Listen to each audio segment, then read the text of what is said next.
Good afternoon, everyone, and welcome to this first meeting of the new parliamentary session of the Standing Committee on Justice and Human Rights as we continue our study of Bill C-75, an act to amend the Criminal Code, the Youth Criminal Justice Act, and other acts, and to make consequential amendments to other acts. C'est un grand plaisir d'accueillir notre nouveau greffier. It's with great pleasure that I welcome our new legal clerk here. It's a pleasure to have you with us, and I would also like to take the opportunity I have now to help Judy, our prior clerk, who did such a good job for us for the entire time she was with us here in the committee. It's also my pleasure to receive Mr. Deltel here as a guest in our committee here today. Welcome. Better hair. Et en fait, c'est un grand plaisir aussi de recevoir. It's also a pleasure to welcome our witnesses from the Department of Justice. Justice. We have Carole Morancy, who's the Director General and Senior General Counsel, Criminal Law Policy Section, Policy Sector. Welcome again. We have Matthew Taylor, who's the Acting Senior Counsel, Criminal Law Policy Section, Policy Sector. Welcome. We have Shannon Davis-Ermuth, Legal Counsel, Criminal Law Policy Section, Policy Sector. Welcome. Et nous avons Paulette Corriveau. And we have Paulette Corriveau, Counsel, Criminal Law Policy Section, Policy Sector. Welcome to you. Public Prosecutions. We have Mr. Don Beardall, General Counsel, Drug, National Security, and Northern Prosecutions Branch. Welcome. So for the purposes of this panel, this is, of course, the only panel where they are offering no opening comments. They're simply here to take our questions on the bill. We will move to our ordinary rotation. So we will start with Mr. Cooper.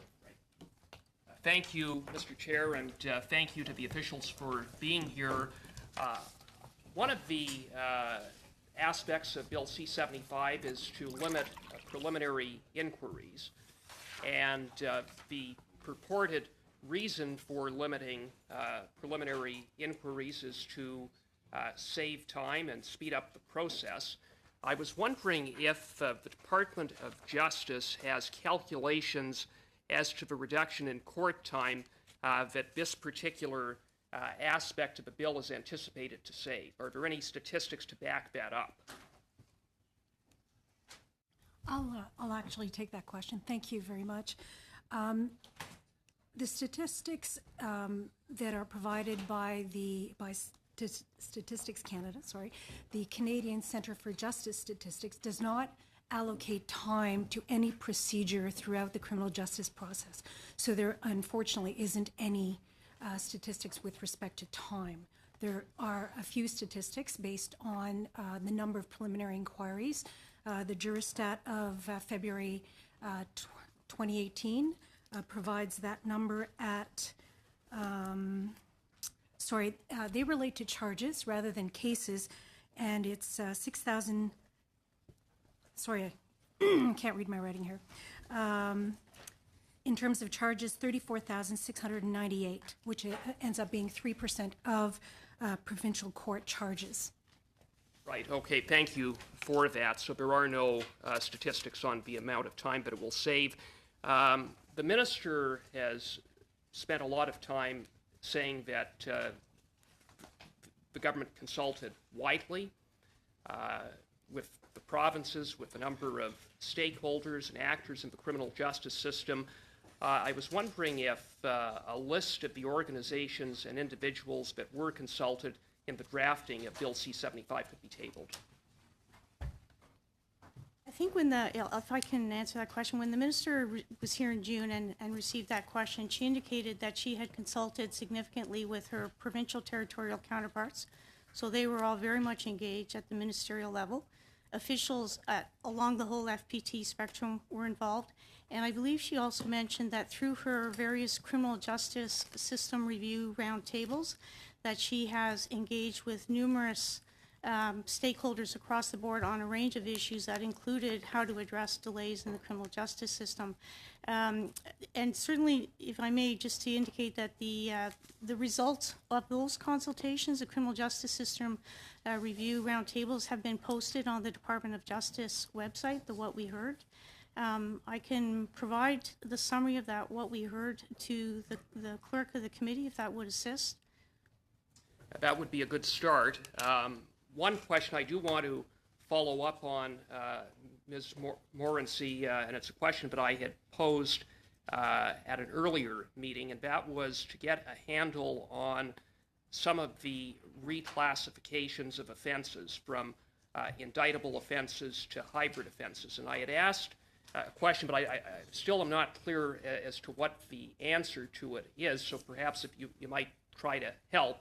How it was arrived at, for example, that the offense of impaired driving causing bodily harm has gone from an indictable offense to a hybrid offense where the maximum sentence would, instead of 10 years, be 2 years less a day, whereas on the other hand, an offense such as operating a motor vehicle dangerously would remain an indictable offense. Actually, and thank you for the question, was posed in June, and yes, both offenses are proposed for hybridization. In fact, all of the transportation offenses that were addressed through what was Bill C-46 included impaired. There was a reform of the offenses so that you move from simpliciter to the next level of offenses involving causing bodily harm to offenses causing death. All of the ones involving causing bodily harm were hybridized by C-46, including the one that you referenced. And the other thing I would mention is C-46 also increased the maximum penalty on indictment for those offenses. So they went from 10, which is where they were before C-46, to 14 years, and then on summary conviction to 2 years less a day. Bill C-75 proposes the bulk of the hybridization that is being proposed by the government. It has coordinating amendments to the same provisions that are in C-46, again, depending on which bill might come into force first or last, but the effect is the same. It was already hybridized by C-46, and all of the transportation offenses that cause bodily harm were hybridized, including the 249 sub 3 that I believe you mentioned in June. Thanks for that clarification. How much more time? 20 seconds. 20 seconds, okay. Thank you, Mr. Chair. Thank you very much, but we can come back for shorter questions after. Mr. Fraser. Thank you very much. Thank you, Mr. Chair. Thank you all very much for being here today. Ms. Morency, I want to start by asking a question that had already been discussed in some way at this committee, but that there's perhaps an unintended result from changing the maximum sentences for summary conviction offenses from 6 months to 2 years, and that will be that agents, law students, articling clerks will no longer be able to appear on those because the maximum will change. Could you tell us whether there was any thought given to that unintended consequence and how we could maybe remedy that issue? Sure. If I could start, and then I'll ask my colleague to continue. Just some background as to why that criminal code currently restricts who can appear as an agent in a proceeding. It really flows from an Ontario Court of Appeal decision in Romanowitz and concerns about the judiciary in particular, but also by the Ontario government and the Ontario Law Society about agents being able to appear for accused, particularly in cases where it attracted serious consequences, as 6 months would for 6 months imprisonment. So currently, there are already offenses in the criminal code on summary conviction that carry a maximum of 12 months, some at 18 months. And the C-46 that I just mentioned would increase that for all of the impaired transportation offenses, 2 years less a day. So yes, thought was given to what impact might that have. As we work through this with our provincial territorial colleagues, there's also a provision in there that says that if there's a concern about who appears as agent and in what capacity, and the effect, as you've described, would prevent them, then each province and territory can address that immediately, if they haven't already, through an approved program that would allow an agent to appear. So, for example, in Ontario Law Society of Upper Canada, we'll have practice directions about articling students working under the direction of a lawyer. However, you still have that criteria in the criminal code unless a province chooses to do otherwise. I don't know if you want to add more on the hybridization agent. Thank you. One other thing for the committee to keep in mind on this issue, Mr. Chair, is that Section 802.1 applies to agents without defining who that is. So right now, that would allow anybody to appear on behalf of an accused. So it's not specifically allowing law students and articling students. It would mean that a family member or somebody else could come and represent them as well. So if the committee were considering any other ways to approach this, with respect, Mr. Chair, the committee would also have to keep in mind that agents isn't just for some of these other professionals or people being supervised by lawyers. And just to follow up on that then, is there any difference at all or distinction across the country in a law student or article clerk appearing in court versus a family member or ordinary agent, so to speak? Or is it all the same right now? The distinction right now would be that for the provinces that have orders in council with programs allowing certain people to do things, those programs would specify who it would be, whether it would be an Indigenous court worker, a law student, an articling student. So pardon me? Or a paralegal in Ontario. So that could be different across the country. And right now, because anybody can appear on matters up to 6 months, that would just apply to the summary conviction offenses that have a maximum penalty of over 6 months. Okay.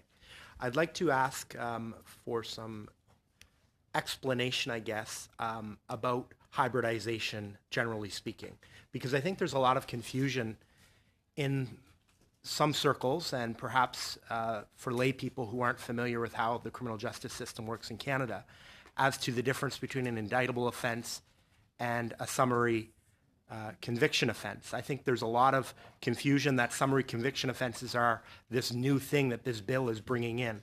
And I'm hoping you can explain how a hybrid offense works and who gets to make an election and how that actually goes through the system. If you could please explain that. Thank you, Mr. Chair. I can answer this question as well. Summary conviction offenses exist in the code already. They're generally intended for less serious conduct, so something like causing a disturbance, trespassing at night, for which the current maximum penalty is normally a $5,000 fine and a maximum of 6 months in prison. But as Ms. Morency mentioned, over the years, there are some higher maximum penalties for that. Indictable offenses tend to be offenses that are more serious matters. An example would be aggravated assault, robbery, murder, and the maximum penalties range anywhere from 2 years to life imprisonment. And sometimes those can be combined as a hybrid. So in that case, the Crown would have the election. If it's a hybrid, it would be the Crown who would determine whether or not to proceed on summary conviction or by indictment. When they proceed on summary conviction, then they would be limited and not be able to ask for more than the maximum penalty on summary conviction.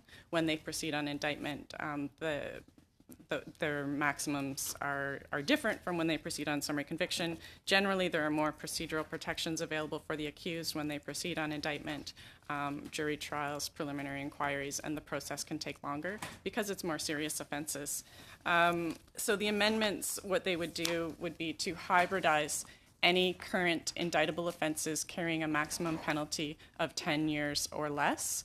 The amendments are intended to be purely procedural. The maximum penalty available to the prosecution is the indictable penalty would not change. So this bill does not intend, the amendments in this bill do not intend to change in a result of sentences that anybody gets for given conduct. The principles of sentencing would remain the same, and a proportionate sentence for the given conduct and the offender in the circumstances should result the same. If C-75 were to pass, offenders should be getting the same sentences as they would get prior to C-75. And I know you had a few aspects about explaining hybridization. Was there another part that I've missed? Most particularly, it's just that it is an election that the Crown makes in order to determine the best way forward procedurally for that particular case. But if I'm hearing you correctly, that has no impact on the sentencing outcomes for similar fact situations that existed before C-75. Correct. Thank you. Thank you to all of the witnesses for being here today. I have a couple of general and then a couple specific questions. I don't know if time will permit. The general question, I suppose, is that we have before us two groups today who've submitted briefs, one the Aboriginal Legal Services and the other the Law Society of Ontario, that suggest that Bill C-75 might actually make the crisis of overrepresentation of Indigenous people in incarcerated populations worse. The provisions they address are about bail and about reducing the ability for agent representation. So my question is, what measures were taken to ensure that the legislation was based on policy that would address this crisis of overrepresentation of Indigenous people and not perpetuate their victimization? Perhaps I'll take that question, and it might go back to my opening response to Mr. Cooper's question, which is the minister engaged in a significant collaborative process with provincial territorial ministers to dedicate all issues that have been under consideration or have been flagged by different bodies. So, for example, the Senate Standing Committee on Legal and Constitutional Affairs concluded a significant report with many recommendations for reforms that would address delay. That report was considered. Supreme Court of Canada decisions in Jordan itself, in Cody following, and in just jurisprudence that's followed since those cases have also flagged a number of issues that have called for reforms. And there are, of course, various reports and studies that have been conducted. We looked at data, and the committee may hear from our colleagues at the Canadian Centre for Justice Statistics, which may help to address some of the concerns. But for sure, to start with the core of Jordan, ministers identifying 6 core priorities that were areas where FPT ministers felt a law reform package could make a significant impact in addressing those concerns. I have before me an email from the Association of Justice Counsel, which are the lawyers who are in the Department of Justice, suggesting that there's no evidence that the amendments before us will shorten trials. I think Ms. Corvo seems to have confirmed that there's lack of data in this regard. That, for example, the PPSC represented here today, responsible for the prosecution of drugs offenses, criminal organization, terrorism, environmental polluters, and as well as the North, that the impact will be negligible. I want to what they say. They say that the federal government has failed to adequately resource the Public Prosecution Service of Canada. And while the provinces kept pace by hiring additional prosecutors, the federal government has actually underfunded the PPSC, as a result of which most offices have had to cut their budget by 7.5% and effectively freeze hiring. That means fewer rather than more prosecutors and no impact, if not a negative impact, in respecting Jordan. I'd like your response to that. Perhaps I'll start with a general comment about the bill, and then my colleague, Mr. Beardall, may be able to speak to the Director of Public Prosecution. So generally, and again, to remind the committee of the minister's remarks before this committee in June, Bill C-75 proposes a very broad set of reforms which, taken together, seek to address delays throughout the criminal justice system at different points in the continuum. And I think everyone will recognize that in some jurisdictions, some reforms will have a different impact or a greater impact than in other jurisdictions. Comment has been made by a number of preliminary inquiries. They're not held very often in many cases, but they are held more often in some provinces than in other provinces. So where there are reforms to restrict preliminary inquiries, those will have some impacts. On that point, the Barreau du Quebec is telling us that, quote, there is no evidence apart from anecdotal events to conclude that preliminary inquiries create undue delays in the justice system or the need to change the current rules surrounding them, close quote. You disagree with that? I would hearken back to the minister's remarks, which are to acknowledge that there will be a different impact. For restricting preliminary inquiries will have a different impact in different parts of the country. And that's part of the harmony of the federal and provincial criminal justice system. Federal law sets a framework. Provinces then have flexibility within that framework to address to adopt practices, approaches that will meet their needs more specifically.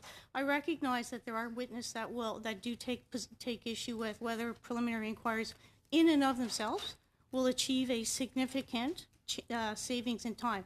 To the extent that there are fewer preliminary inquiries, particularly in those provinces that happen to hold more, that will have an impact. It will free up time in provincial courts. So you reject the testimony of those who say that taking away preliminary inquiries will simply mean less plea bargains and the ability to sort things out before the full meal deal trial occurs. You don't accept that? I think I accept that they have a different view, and I think that I am saying that at the end of the day, it may not have in and of itself the single most important aspect in the whole of the C-75. It may be different for different provinces. Provinces would benefit by the reduction. Well, if you look at who has the most preliminary inquiries to date, Ontario and Quebec have more. Maritimes have less. And Ontario and Quebec are also good examples to look at because they have adopted part of the harmony of our system is they've adopted out-of-court processes that can help facilitate some out-of-court discovery, which also provide another way to address some of the issues that are sometimes addressed through preliminary inquiries. Sorry, I spoke more than my colleague hasn't spoken. No, that's fine. Thank you. I appreciate it. It's not easy to ask questions quickly. I'd like to ask you about Clause 389 of this bill, which deals with human trafficking.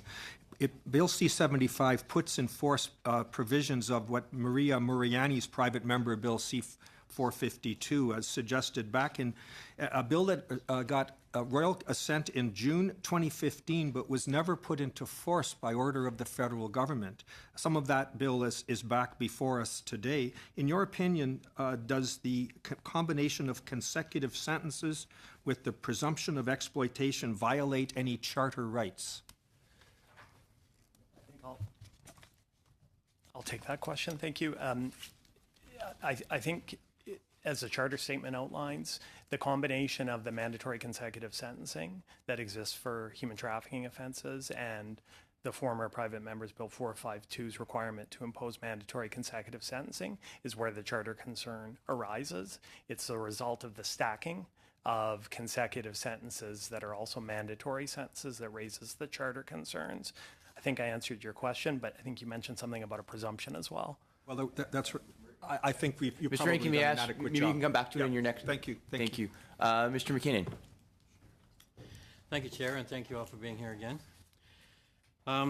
My question is about peremptory challenges. We know that Canada's jury selection process, particularly through some high-profile cases in the spring, has been a subject of discussion, particularly with respect to the issue of underrepresentation of Indigenous persons and other marginalized Canadians on juries. So C-75 proposes amendments to improve jury selection and to eliminate peremptory challenges. Can you comment on the rationale behind these changes and how they are intended to create more representative juries? That'll be me as well. So you mentioned some high-profile cases, and certainly those have brought to light the issue of peremptory challenges and representativeness in Canada's criminal justice system. But it's important for the committee to know that the issue of peremptory challenges and the role that they play in our justice system has been flagged for many, many years, many decades. In fact, going back as far as 1991, the Aboriginal Justice Inquiry, led by Senator Sinclair, recommending that peremptory challenges be abolished. You had asked about the rationale for doing so and whether or not removing peremptory challenges will improve representativeness. Certainly the goal with the proposal to remove peremptory challenges is to ensure that they cannot be used in a discriminatory way. So providing some form of peremptory challenge nevertheless creates the possibility for their use in a discriminatory fashion. Abolishing them eliminates that possibility, and doing so is consistent with what other jurisdictions have done as well, including the United Kingdom, Scotland, and Northern Ireland, for example.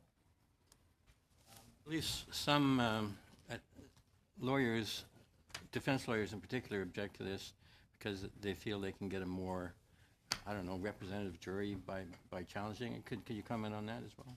Certainly that is the position of some counsel, that they have indicated that the use of a peremptory challenge can play a role in fostering representativeness on the jury.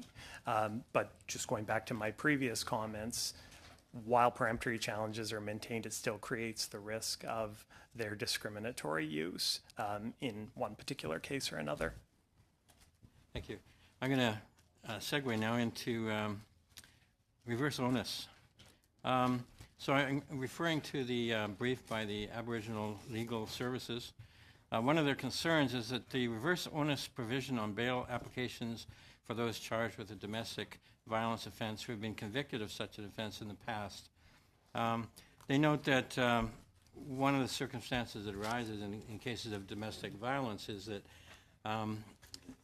one person will claim, well, the other person started it, and both basically end up being arrested, and sometimes both end up being convicted. And so one of the impacts of dual charging is that women end up with convictions for assault that they should never have had, according to the brief. If these provisions go through and their partner once again alleges abuse, then they may have trouble meeting the reverse onus. And this means they will be detained and they will likely plead guilty, and the cycle will continue. So I guess I'd like some comment on the why do we need a reverse onus provision? What is the benefit of that? And I guess if you could comment specifically on this concern, it would be helpful. Thank you. So there's two aspects to your question. One in relation to, one is a bit of a comment in relation to what's referred to as dual charging, where there are, when the police arrive, it seems that both people have engaged in the violence and both get charged. And in the brief that you're referring to, it suggests that this is because there's no flexibility and that police have to charge that way. So this is something that is not affected as much by the criminal code amendments themselves, but is a matter that's often addressed by prosecution policies. It's a phenomenon that prosecution offices are aware of and have policies to address, and it's dealt with differently in different jurisdictions. Now, in relation to your question about why a reverse onus in cases of intimate partner violence, this is partially addressed in the charter statement, and there's the rationale there because it explains why reverse onus. It explains the purpose for it when they were looking at the constitutionality of it. So a reverse onus in bail departs from the general approach from bail, and it presumes that bail should be denied and that the accused should be detained pending trial, and it requires the accused to demonstrate on a balance of probabilities why he or she should be released pending trial, having regard to the three statutory grounds for pretrial detention, so flight risk, public safety, and public confidence in the administration of justice. In relation to, there are other existing reverse onuses in the bail provisions in the criminal code in terms of why the government is proposing to amend the code and add a reverse onus in the case of intimate partner violence. First of all, by restricting it to cases where the offender has a previous conviction, it's curtailing it a little bit so that it will apply to the most serious cases. So these are offenders who have been convicted for this type of conduct and again are before the court alleging to have done it again. And as a group, these individuals have been found to pose an elevated risk of violence, escalating the risk of reoffending toward their intimate partners. And often when charges are laid, that can be a very volatile time in a relationship where an intimate partner can be at greater risk. So this is being proposed to increase safety in those types of situations at this very charged moment in time. Thank you.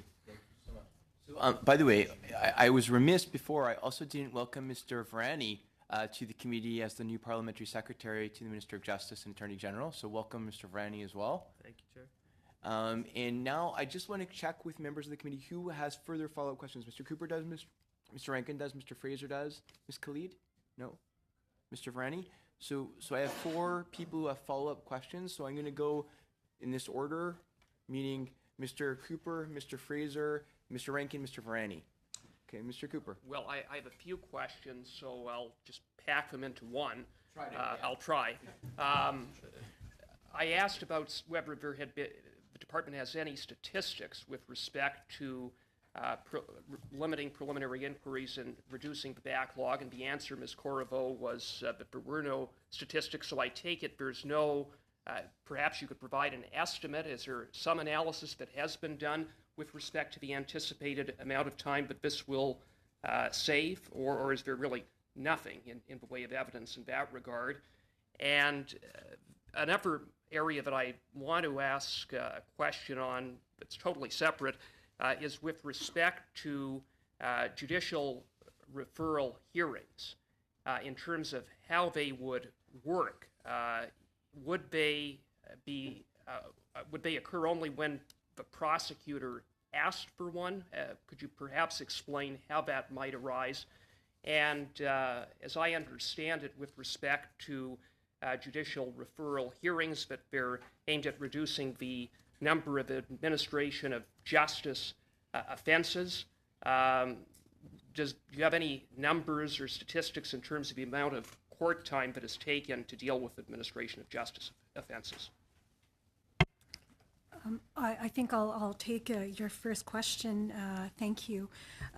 So just to clarify for the committee that what I was suggesting earlier, not that we don't have any statistics on preliminary inquiries at all, but that the Canadian Centre for Justice Statistics does not track time, so hours that a preliminary inquiry would take, or in fact for any of the criminal procedures throughout the process. There are a few statistics available to us. As I mentioned earlier, with respect to, there are two Jurastats, one dating February 2018, and there was also one dating June 2017.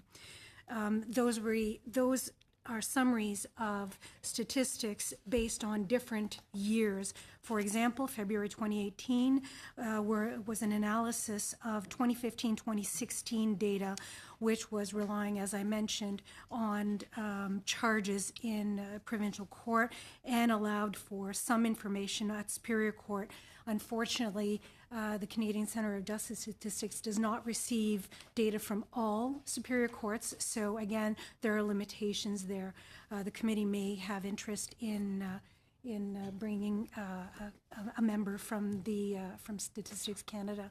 We also have Just Facts that have been published, which is a Department of Justice publication done by our Research and Statistics Division. Again, it's not relating to time in court that any process, for example, the preliminary inquiry takes, but it does refer to the number of cases, the number of charges, as well as how many preliminary inquiries have taken place in a particular given year. We'll be happy to provide those to the committee, the two Jurastats and the Just Facts. And my second question. Yeah. I can answer the second question, and there's two parts to that. The first is the operational aspect and how it will work. The amendments in the bill would operate so that when a police officer comes into contact with an accused who they believe has breached a condition in a bail order, they would have the option of laying a charge or issuing an appearance notice. And on the appearance notice in the forms, the amended forms, there would be a box that they could tick that would state that they were being referred to appear for a judicial referral hearing, and it would have the same stuff that it would normally have about what their alleged conduct has been and why they're going before the court, but the police officer could refer them, and then they would appear in a court for this purpose, and the Crown Attorney would make the application before the court, and the court would, so no new charges would have been laid, and information wouldn't have been laid, but they'd be before the court, and the court would look at the situation, look at the conditions of release. If they had more than one set of conditions, they could kind of pull them all back and consolidate them so they would be easier to follow. If the conditions were impossible to comply with, they could look at the situation and see what would be reasonable in the circumstance.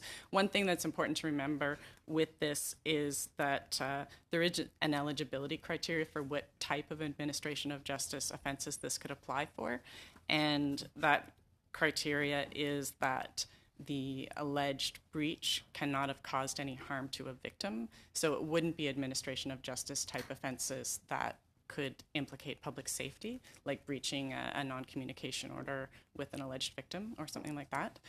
The other way that it could happen is a Crown attorney could see a file where police had laid a charge, and the Crown attorney might have more knowledge about the case or the offender overall, and if they felt that it would be more appropriate to proceed this way, they could also refer it to the court. Does that answer your questions in terms of the procedural aspect of how it would work? Yeah. Thank you very much. But, Yeah. yeah, the Or in second. terms Second of- part of your answer, yeah. Second part of the second In question. terms of statistics, so over the years, the number of individuals charged with administration of justice offenses has been increasing, despite a consistent decrease in the volume and severity of crime in Canada. And Statistics Canada reported that in 2014, the rate of persons charged with an administration of justice offense increased by 8% since 2004, compared Mine was specific to court time. I realized. in terms of in terms of court time, 40% of cases in adult criminal courts include at least one administration of justice offense. And the other thing is that, although I don't have the exact statistics on this aspect, Indigenous people and individuals from vulnerable populations that are overrepresented in the justice system tend to have more administration of justice offenses. They tend to be released on more conditions and are more likely to breach. And it's believed that this is part of what perpetuates the revolving door of the justice system for some of these individuals. So this is one of the measures in the bill that is intended to reduce overrepresentation in the criminal justice system. Mr. Fraser? Thanks very much. I want to ask you about routine police evidence being admitted into court by way of affidavit without an automatic right to cross-examination. I mean, as a person who used to practice criminal law, that as a defense lawyer, that seems troubling to me, to be honest with you. I'd like to understand the rationale behind that provision, as far as what, and also what does routine mean? How are we going to know what that means? And I know that when I practiced, you'd often come up with agreements about evidence that would go in without cross-examination or any need of having it tested in court, because it was generally considered between the parties as, uncontroversial. So how is this actually going to reduce delays if that stuff's already happening? And how are we going to know what the scope of routine is? Go ahead, Tom. Okay, I'll start, and maybe Mr. Beardall will finish. So in terms of the why is this coming forward, the context, this was another one of the many issues that had been discussed in the context of FPT ministers responsible for justice at all levels, officials up to ministerial, and was viewed as another tool that could be used as part of all of these other tools to address delays in the system. You raised the point about admissions and that this happens as a matter of fact already in some cases, and certainly that's true. You're right, the idea of routine police evidence and what that means seems a bit nebulous, and could this include everything that police officers do? And what I draw the committee's attention to is the factors that are articulated in the legislation as a way of guiding decision-making in terms of the kinds of evidence that might be subject to an affidavit and admitted as a matter of by all parties. So we talk about things like making observations of legislation. So that could include, for example, a police officer swearing an affidavit as to what they observed at the crime scene when they arrived. I arrived, there were other police cars, there were 3 police officers present, things of that nature. The handling of evidence. So this is the chain of evidence that has come up in discussion already. And other routine activity, that's another enumerated point of the legislation. There might be something like the steps a police officer took to secure the crime scene. So it's going to be context specific.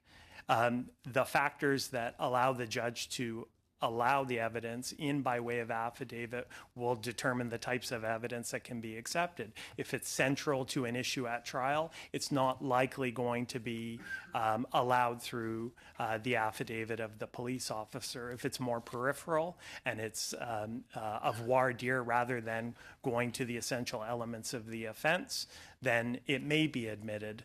So the scheme itself provides the framework to help guide the decision making, and ultimately, it will be a matter of practice in the system to see how the regime is applied. Mr. Beardall? Concerned that the determination of what is routine and what is not will actually take more time to determine than allowing a defense counsel to cross-examine on that evidence in the first place? The answer to that is essentially no. Look, you are quite correct that the definition in the bill of what constitutes routine evidence is potentially very broad, but it still is qualified by the use of the term routine. And as my colleague Mr. Taylor has pointed out, there are factors set out in the legislation for the judge to consider, which includes a consideration of how central the evidence is to the prosecution case, or for the matter of that, the defense case. You are also right, Mr. Fraser, that oftentimes things such as continuity of the handling of evidence, as an example, or routine observations made by police officers are the subject of admissions. However, the reality is very often those admissions do not come until very late in the process, often on the day of trial. I'll be told by defense counsel, I'll admit continuity of evidence. Well, that's great. Now I can send 3 police officers home. But they're already earning double time for having shown up in court. This permits a mechanism for these issues to be dealt with at an earlier stage. Here's the reality of this situation. It's always going to be up to the judge to decide whether or not this affidavit evidence will be admitted. No sane Crown is going to attempt to use these provisions for evidence which we feel will be in any way contentious from the perspective of the defense. If we were to issue, and of course we have to give notice to the defense of our intention to tender such evidence, and if they object to it, they have to give me notice back. If, in fact, I give that notice to the defense, and it turns out that the defense does object, that they have some articulable reason why they want the police officer to attend in court for cross-examination, I'm not going to try to litigate that. I'll just withdraw my notice. And I think that would pretty much be the reaction of any Crown, with the sole exception that if we think that the defense is objecting to the admission of the evidence in bad faith, just to try to game the system, well, then we might try to take him to the woodshed by bringing the matter before a judge. But that would be the rare exception. Thank you. My question is for Mr. Taylor, based on our last exchange. 2 summers ago, 2 young men from Kitchener pleaded guilty to human trafficking and profiting from the sale of sexual services. They were selling young girls aged 14 and 17 in hotel rooms in Windsor and in London, Ontario. They're now appealing this week. It was announced rather last week that they're appealing their mandatory 4-year sentence. Professor Kent Roach asked, with this Bill C-75, all we needed to do was add a provision saying judges can depart from mandatory minimums. He is quoted as saying, quote, "It should be up to a judge whether a sentence of 4 years would be appropriate or not. But because the government has left mandatory minimums there in C-75, they're being challenged province by province, court by court."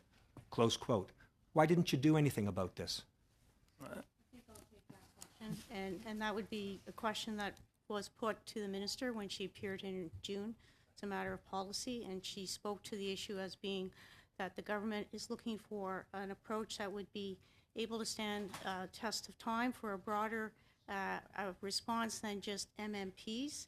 In the meantime, as the member notes, it's true, the Supreme Court has pronounced on some of these, and those cases are providing guidance across the country now in terms of how cases are proceeding, even in the context of prosecutions through our Federal Prosecution Service of Canada. Well, we have a charter challenge, we have the waste of time, and these two young men continue to be outside of jail for these horrendous crimes because you didn't want to fix it until you comprehensively got it together. Is that what I hear? I think I've answered the question, and I have nothing further to add. So thank you for your contributions, and thank you for the work that you've been doing. Two sort of very straightforward questions, and I apologize if this is covered in any of the materials that I haven't gone through yet. But on hybridization, is the election of the Crown currently, or as contemplated by this bill, subject to any judicial oversight? Can the judge weigh in and disagree with the Crown on the election? And then secondly, for Mr. Beardall and Mr. Taylor, on the issue of the routine evidence, if it does go in by way of affidavit, is there any back-end possibility of cross-examining on the affidavit itself, or is it either routine proceedings affidavit or a live cross-examination in court? So on the first question in relation to hybridization, currently the election of the Crown is solely at the Crown's discretion, and the judge cannot change that, and the bill does not change that either.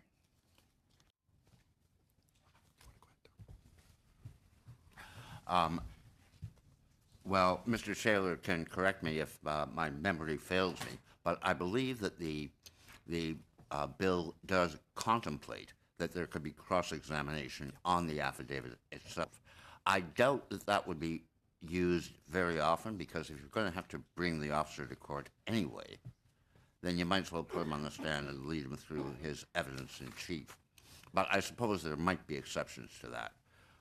But the possibility that you've contemplated does exist.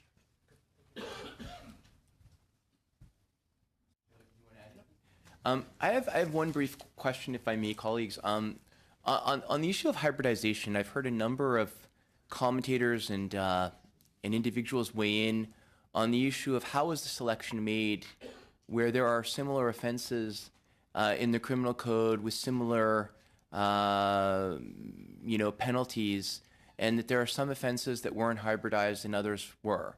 I don't know if you've had the chance to read the brief of CIJA, for example, but they talk about hate crime offenses, terrorism offenses, etc., that are hybridized, but other offenses are not. Can you sort of walk us through the selection, the criteria for that selection? Certainly. The bill takes a purely procedural approach to hybridization.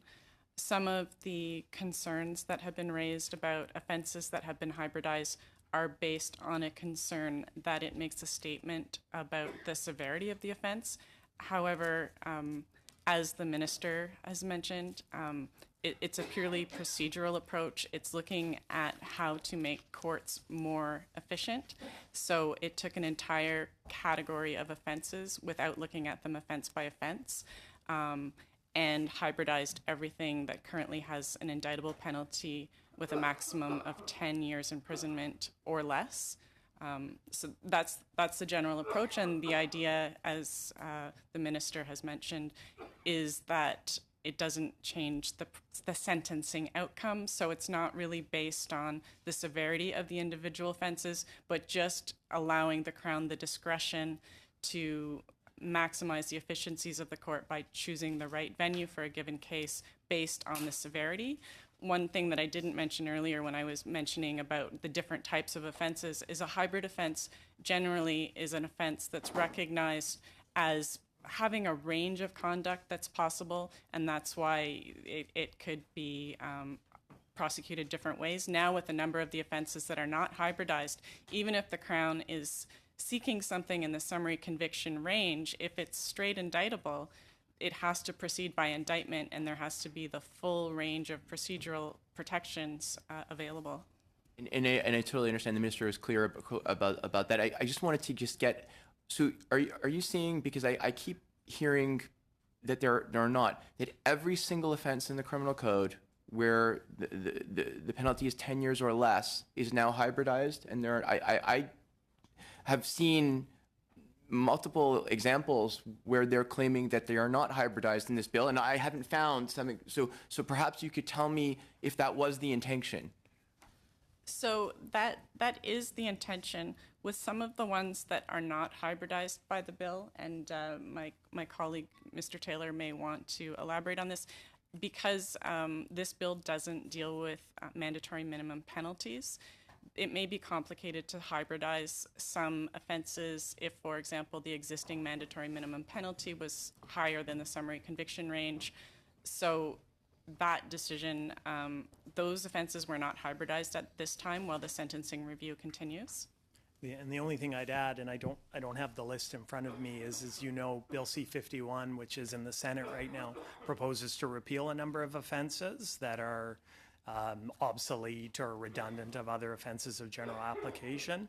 Those offenses are not being hybridized in this bill as well. And if the committee's interested, we can give you the list of those specific offenses that are being repealed in C-51. Sure, please. Any other questions, colleagues? If not, I want to thank all of the members of the panel for coming before us and answering our questions. It's really appreciated. And I've been told by the clerk that they're having an issue with the captioning. So we're going to suspend for 5 minutes before we hear from the Barreau du Québec while they attempt to fix that. So meeting suspended for 5 minutes.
Et welcome back to the meeting of the Standing Committee on Justice and Human Rights as we continue our study of Bill C-75.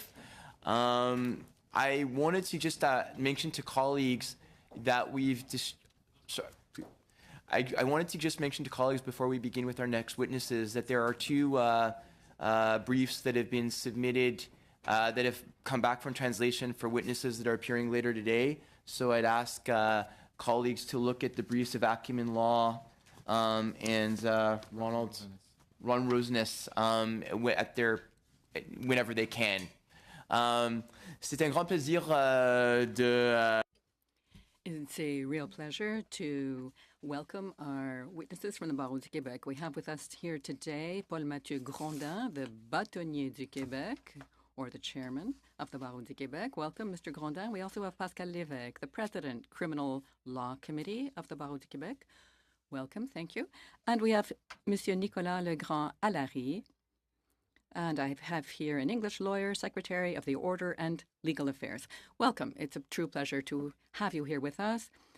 As a member of the Barreau du Québec, I'm very happy to see us represented here, and I am happy that Monsieur Deltel is here as well, and I'm sure Mr. Deltel is happy that the Barreau is represented here. I'm convinced of that. And the floor is yours, gentlemen. Et des earpieces. Alors, Monsieur le Président, Messieurs les vice-présidents, membres. Chair, Vice Chair, and members of the committee, I am Paul Grondin. I am the bâtonnier du Québec, and as the Chair has said, I have with me here Pascal Lévesque, the President, Criminal Law Committee, and Nicolas Legrand-Allary, a lawyer and Secretary of the Order and Legal Affairs of the Barreau du Québec. So thank you for inviting us to appear here before you. It's with great interest that we come before you today to speak to Bill C-75. As a professional body, the Barreau du Québec promotes the public's protection, both in the administration of justice and the procedures of justice, and this is relevant to our mission. Therefore, we thank you for having asked us to share our thinking on the following topics. First, the Barreau reminds everyone of the fact that they do not agree with minimum terms of penalty.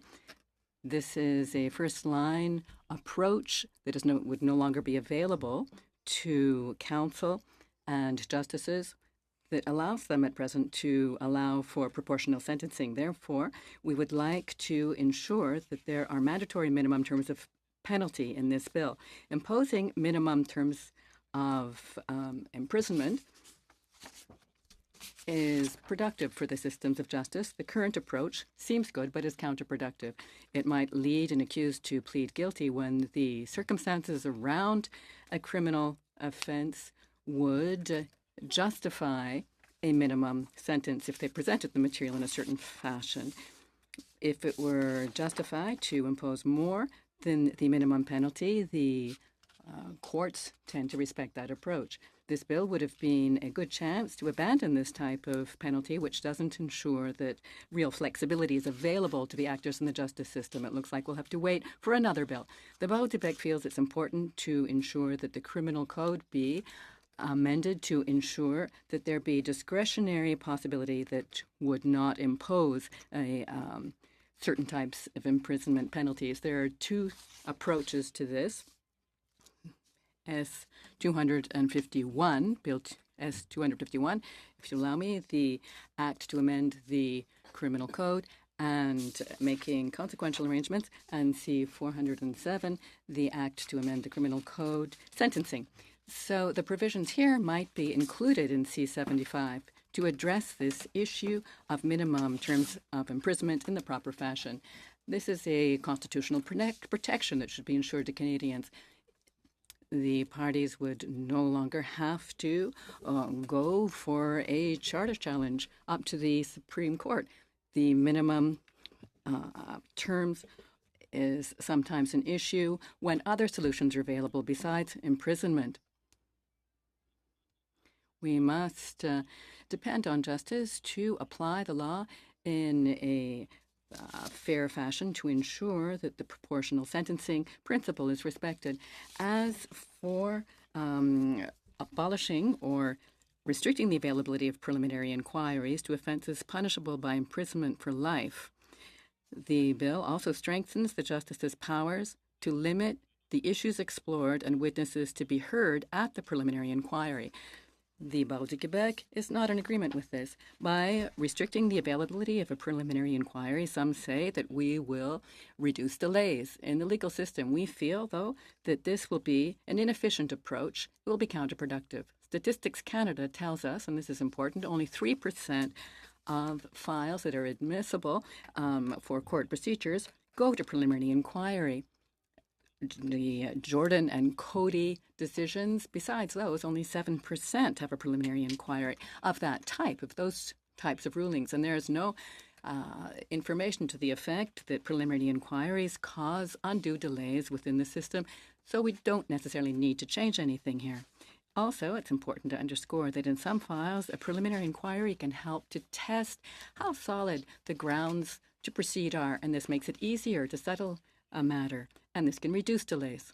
For example, the evidence of an act can depend on information that can be shared at the preliminary inquiry, and this can makes it possible for the parties to settle the matter by pleading guilty or withdrawing the charges. We're aware that some may abuse this step and thus unduly lengthen procedures. The Barreau du Québec wishes to point out, however, that judges already have many powers of case management, and that the Supreme Court has suggested very often that they make use of them. These powers must be used to define the scope of the inquiry and prevent abuse. Otherwise, we risk abandoning a stage of the criminal proceeding that remains relevant to the search for more efficient justice.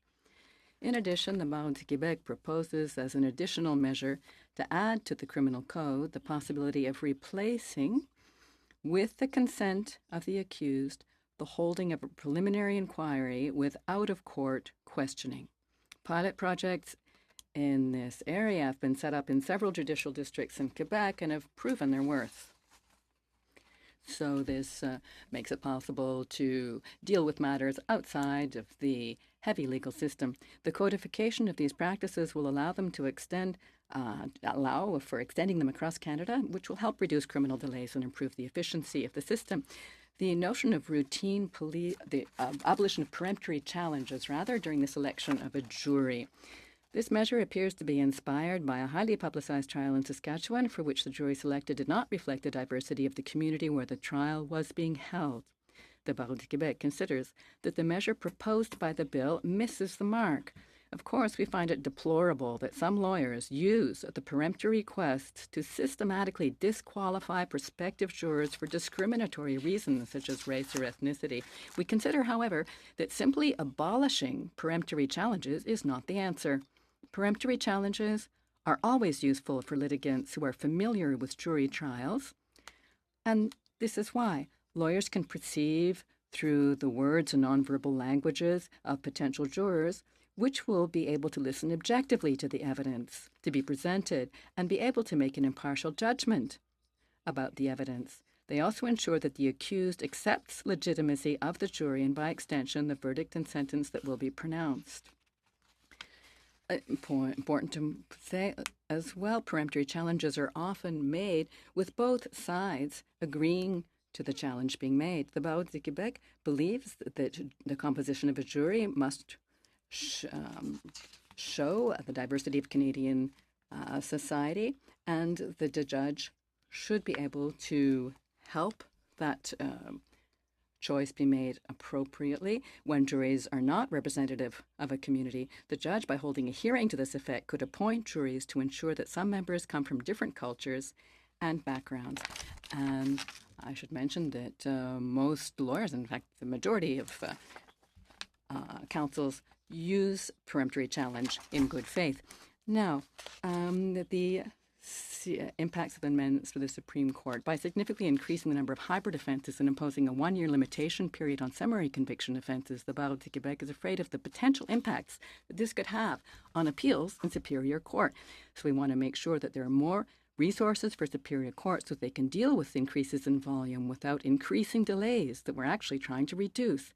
It's important to say, of course, that we generally agree to having more hybrid offences. It's a very good idea, basically. about replacing certain terms in the constitutive provisions of offenses. In several offenses, the verb willfully or the expression with intent to have been replaced by knowingly. We wonder whether this makes sense. Is this just an exercise in semantics, as in the decision of R versus Sault-Saint-Marie, which uses synonymously voluntarily and knowingly, or is it just to change these offenses so they go from specific intent offenses to general offenses? The change in wording suggests that there is an intention to change the applicable criteria, since the legislator does not speak for nothing. These amendments are likely to cause difficulties in their interpretation and to raise disputes. About permitting only counsel to file charges. The Barreau recommends that this be only charges only be laid by attorneys. This is often an issue when accusations and charges can be laid that are not really relevant to the justice to be decided. In New Brunswick and Quebec, the decision has been made to lay charges, but only by attorneys. In Quebec, this is effective because the council has the discretion to make these decisions appropriately, and a non-judicial handling of files or an alternative measure program when the person admits his responsibility. For example, pre-charge screening by prosecutors reduces delays by relieving the system of some of the cases that can be handled alternatively without harming the public interest, or that would not likely have been successful at trial. As stated the Supreme Court of Canada in R versus Chiassia, this practice helps to assist the extremely overburdened justice system. With the agreement of the provinces and territories, since we are dealing with the administration of justice, this rule should be enshrined in legislation to standardize this practice across Canada. We should encourage the use of pre-charge screening, as does Section 23(1) of the Youth Criminal Justice Act.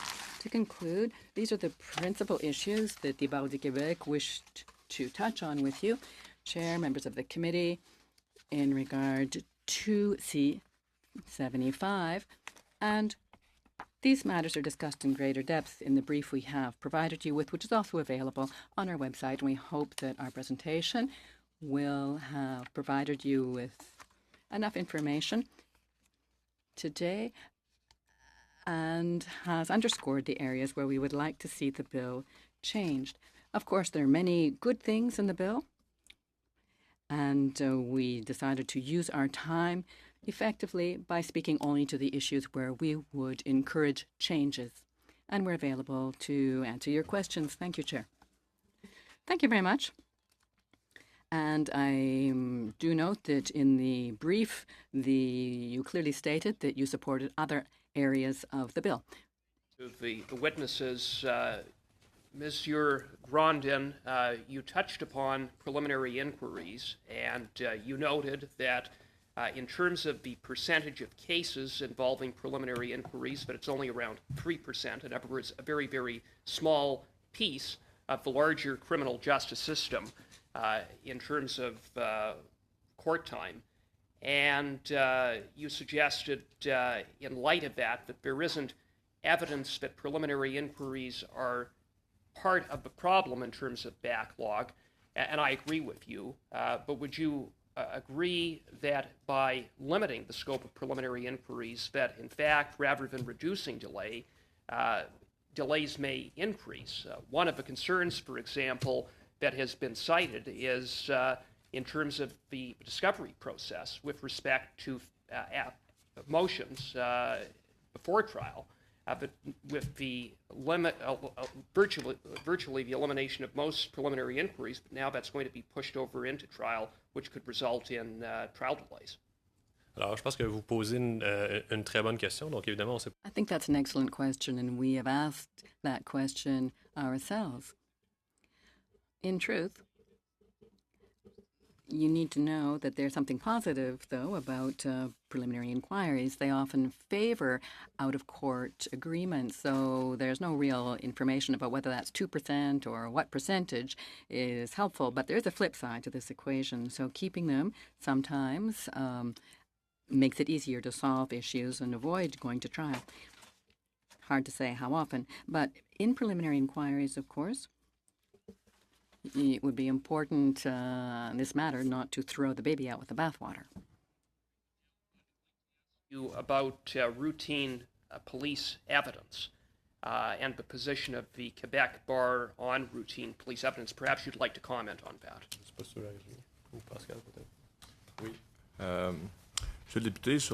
Let me begin on the idea of routine evidence,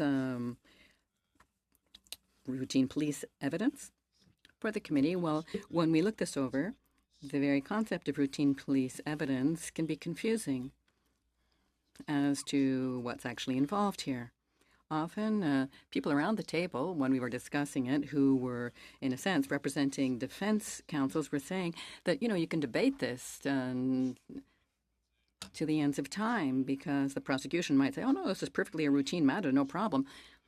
And it would be unusual that someone would come in and just file the documents without any chance for the defense lawyer to question the procedure or the person. So, of course, defense will have a different view of all this and would prefer to restrict the interpretation of what constitutes routine police evidence. The other impression we got from our discussions was that there's a risk that the courts would have to figure out exactly what this is. What is routine police evidence? And that this will counter the basic principles of justice to the effect that a witness must come in to testify, if needed, on any document that they are going to leave with the court.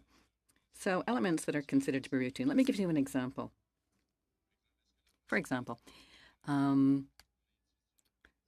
way that you treat a person once you've accused them. Let's say you pull them over for a breathalyzer test. Is this a routine matter? And during the police intervention of this nature, what's routine and what isn't routine? So should the police officer come in or not? Of course, we grasp what the issue is here. Police officers are often required to go to court, and we're trying to make it much easier for them to remain on the beat and keep the system more efficient. But, there is a risk here.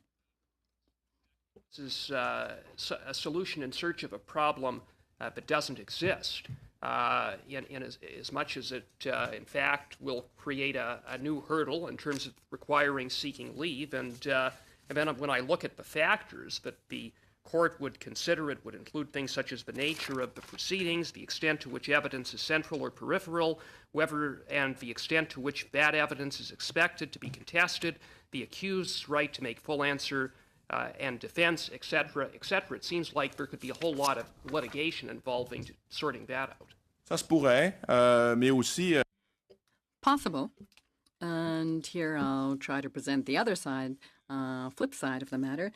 Someone might say that, no, look, a defense attorney mightn't necessarily systematically go at it that way in all cases.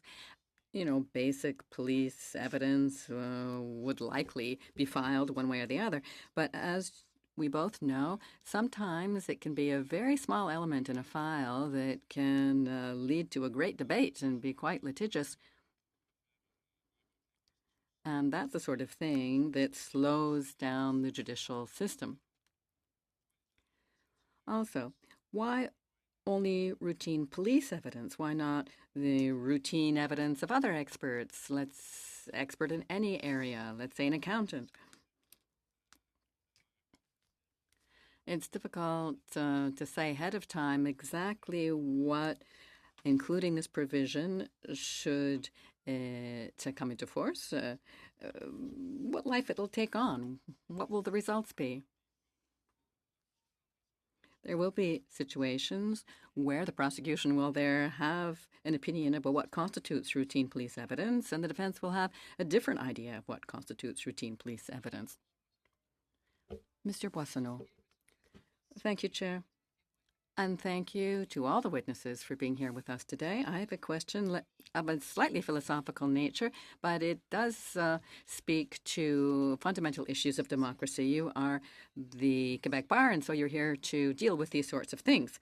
In your submission, you say that the Barreau de Québec is in favor of all enactments that strengthen the independence of the courts and favor the administration of justice and ensure the proportionality of punishments, of penalties. Why those three elements?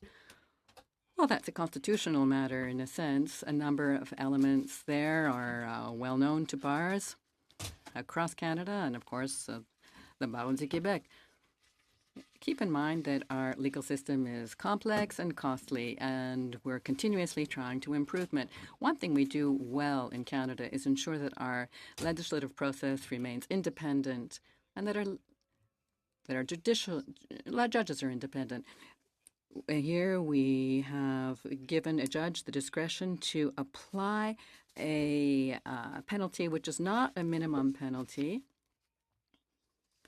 And the idea is to ensure that it will render justice and also ensure that the accused is fairly treated. So you have to have a very detailed understanding of these files to do that correctly. The judges, of course, see these things on a day-to-day matter. They have a lot of experience, and there are statistics for Canada and Quebec that shows that the system works well. So it's very nice to try to improve the system, and much is done to do that. And that's a good thing. But it's quite clear that the impartiality and independence of justices is something that we are already doing very well with here in Canada. That's why we're pointing that out. And why should that be important to Canadians? Well, it's one of the pillars of a democracy. In English, I can't overstate how important the impartiality of our judges is. Sometimes we take it for granted. If we look beyond our borders, you'll see we shouldn't take it for granted. It is important to protect it. Yes, even across our southern border. Why is it important to include S-159, to have it repealed?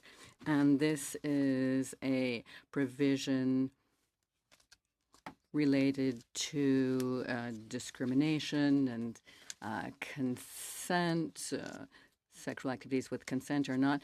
Yes, this has been, we support this measure, this provision. It's a section of the Criminal Code which has been found in the R versus Roy in the Court of Appeal of Quebec to have a certain constitutional status, and so which is negative. It's unconstitutional. So we support repealing it. So according to the Barreau du Québec, it's a matter of equality that's being supported here in the bill. Yes, as the courts decided there was a problem there, it was discrimination against homosexuals.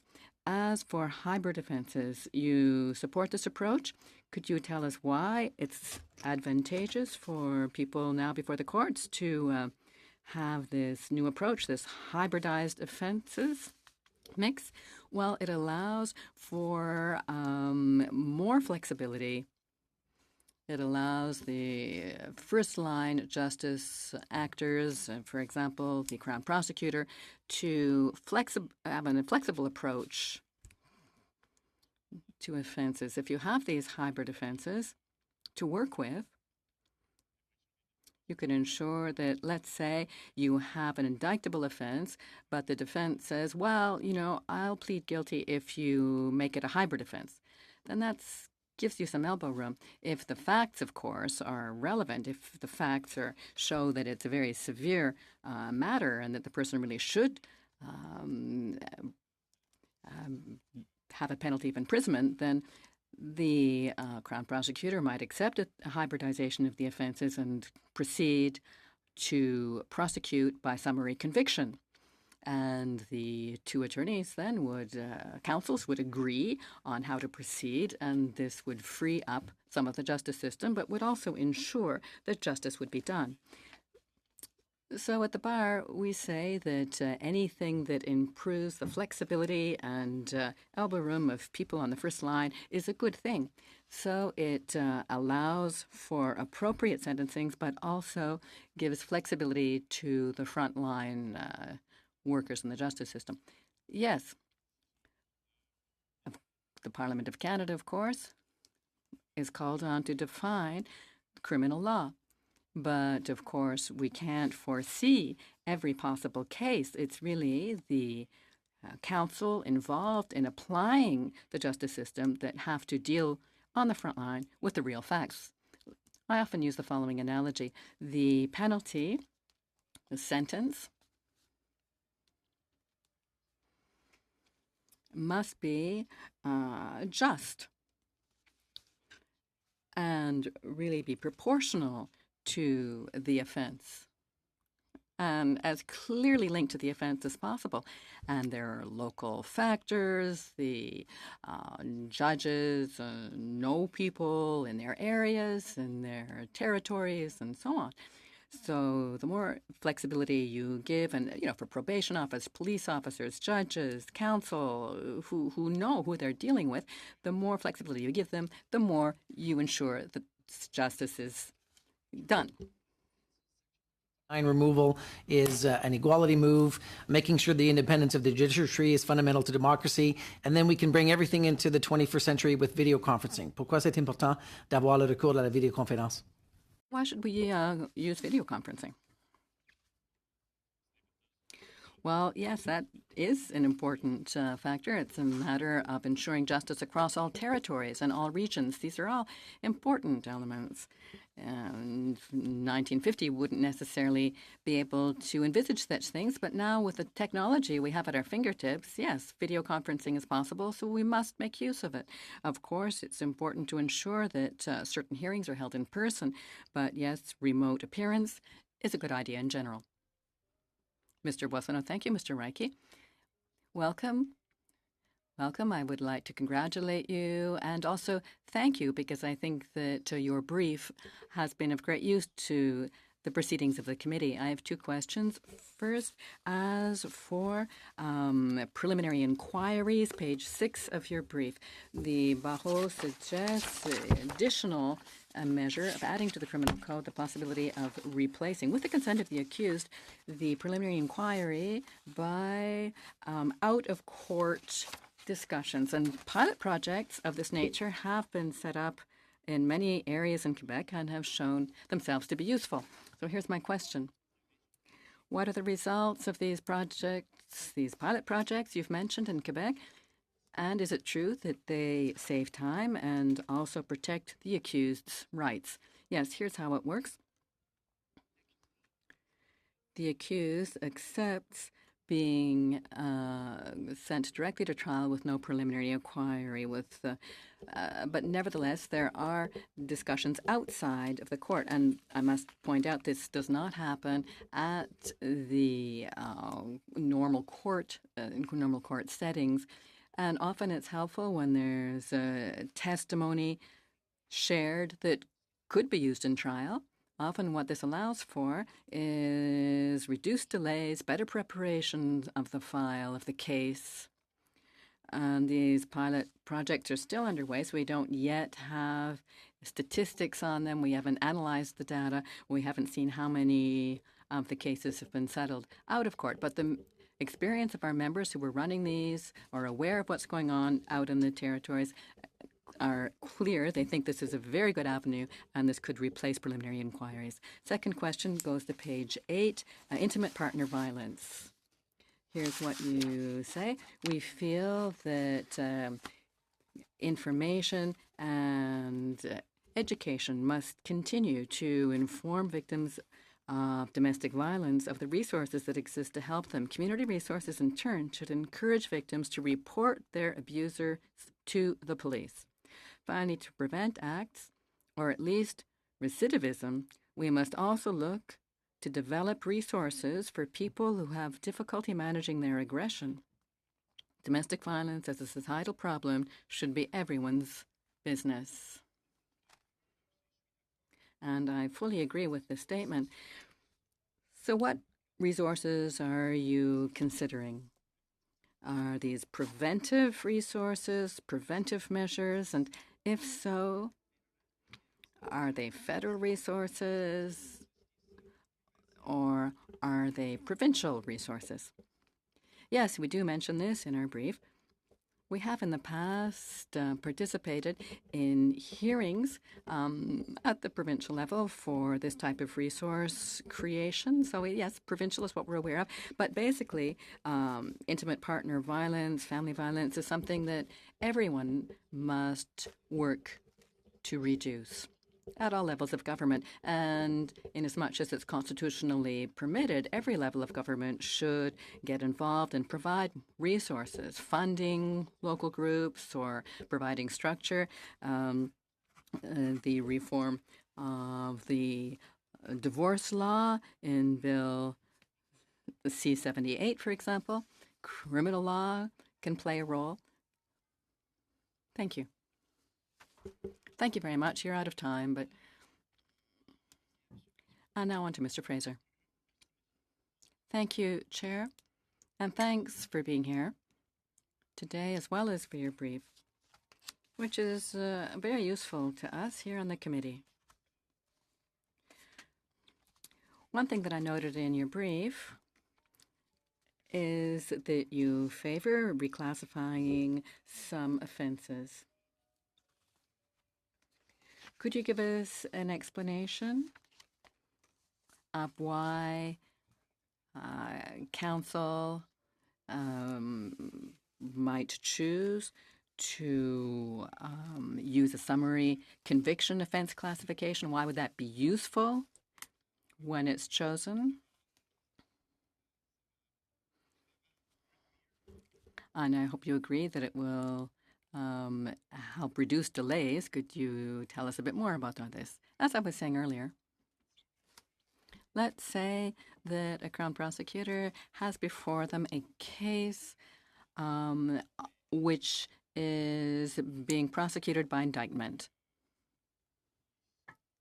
And we're already over the 6 months. Or that we're not necessarily over the 6 months, but you've got an offense which normally you could only prosecute in one fashion by indictment. But if the accused wants to go to the Supreme Court, it'll go to Supreme Court. And out in the regions, you see, in criminal matters, Supreme Court, well, it's not every day that it gets to Supreme Court out there. But if you have some freedom to choose one approach or the other, either go at it as an indictable offense or go it as a summary conviction offense, or a hybrid offense, that's very helpful. If you can use the summary conviction offense approach, then you could send the person to a provincial court, as long as the facts support this hybridization, of course. But let's say that the defense lawyer says, I'll waive the delays, but let's go back to the summary conviction approach to give the provincial court jurisdiction in this matter. So that's just a different possibility. It gives the Crown prosecutor a set of tools. They're able to modulate their prosecution approach, because it would be up to them to decide whether to prosecute by indictment or by summary conviction.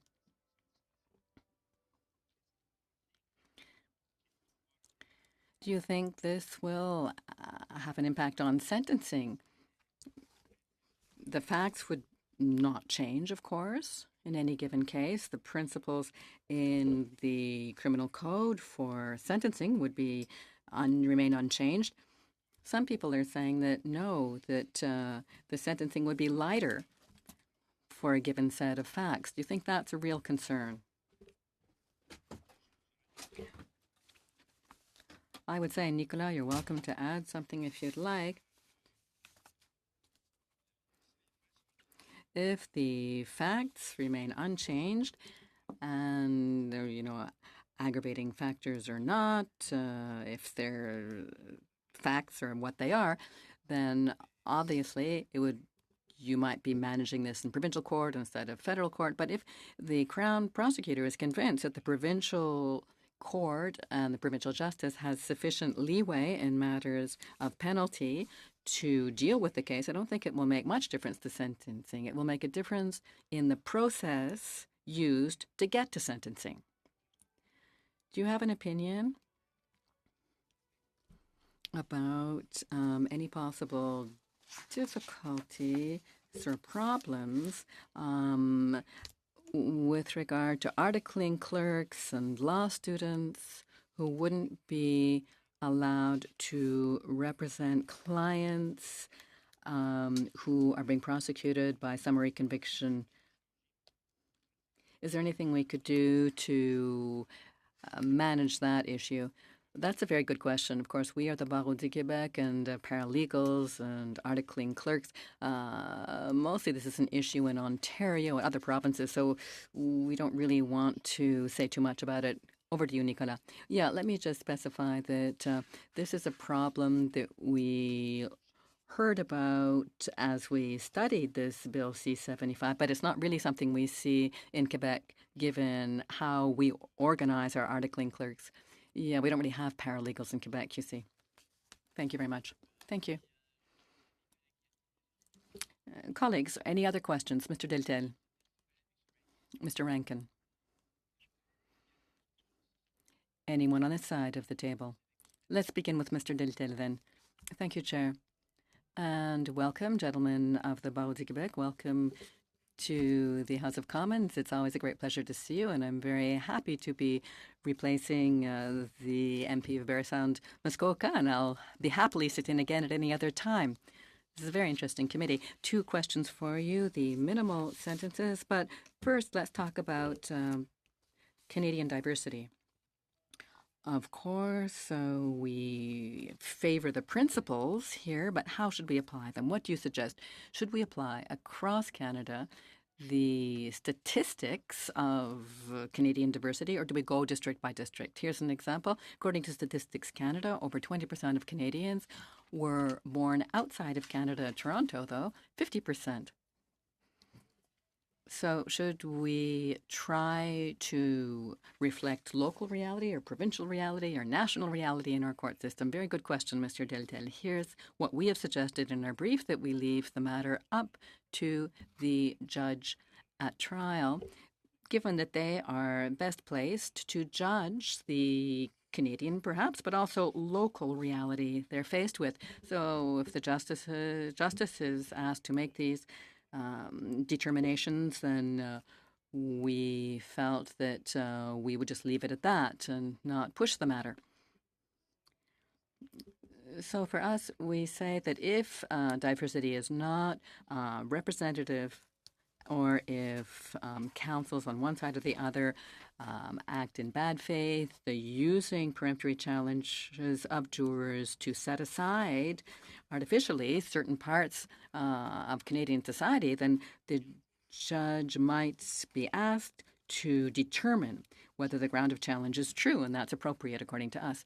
Yes, let me add that a certain amount of flexibility should be ensured. For example, if you go by district or local community, it might be possible that the trial not be held in the same place that the offense was carried out, or where the offender is from, let's say.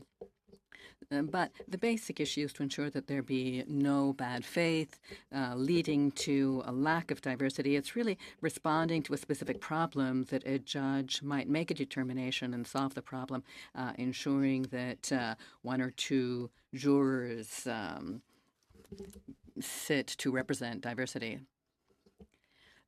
Do you feel this should be applied based on the identity of the accused?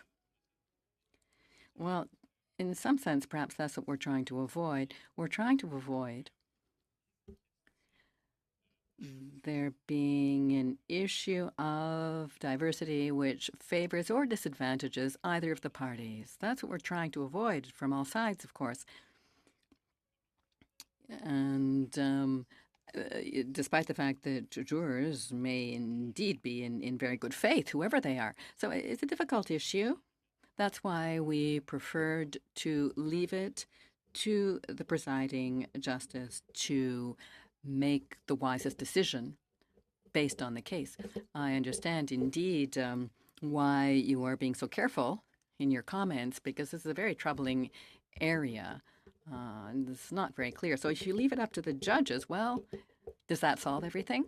Pascal, correct me if I'm wrong, but I think this is a request for the accused. If the prosecution uses the peremptory challenges of jurors to seemingly exclude certain types of Canadians, certain members of certain communities of Canadians, then request may be made of the judge to make a determination.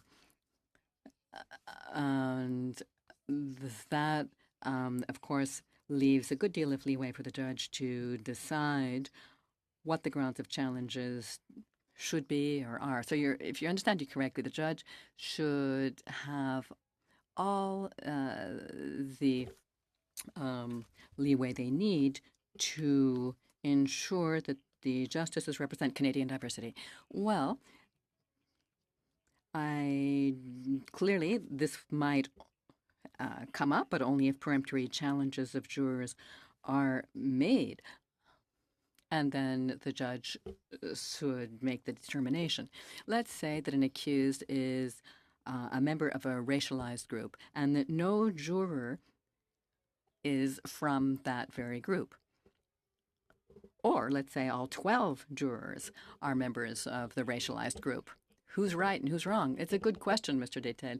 And with your permission, I will leave it at that because it's the type of question which is, well, honestly, very difficult to get a handle on. Basically, we're asking all parties to take diversity into account and, when necessary, to ask the judge to make a determination to help things go ahead smoothly.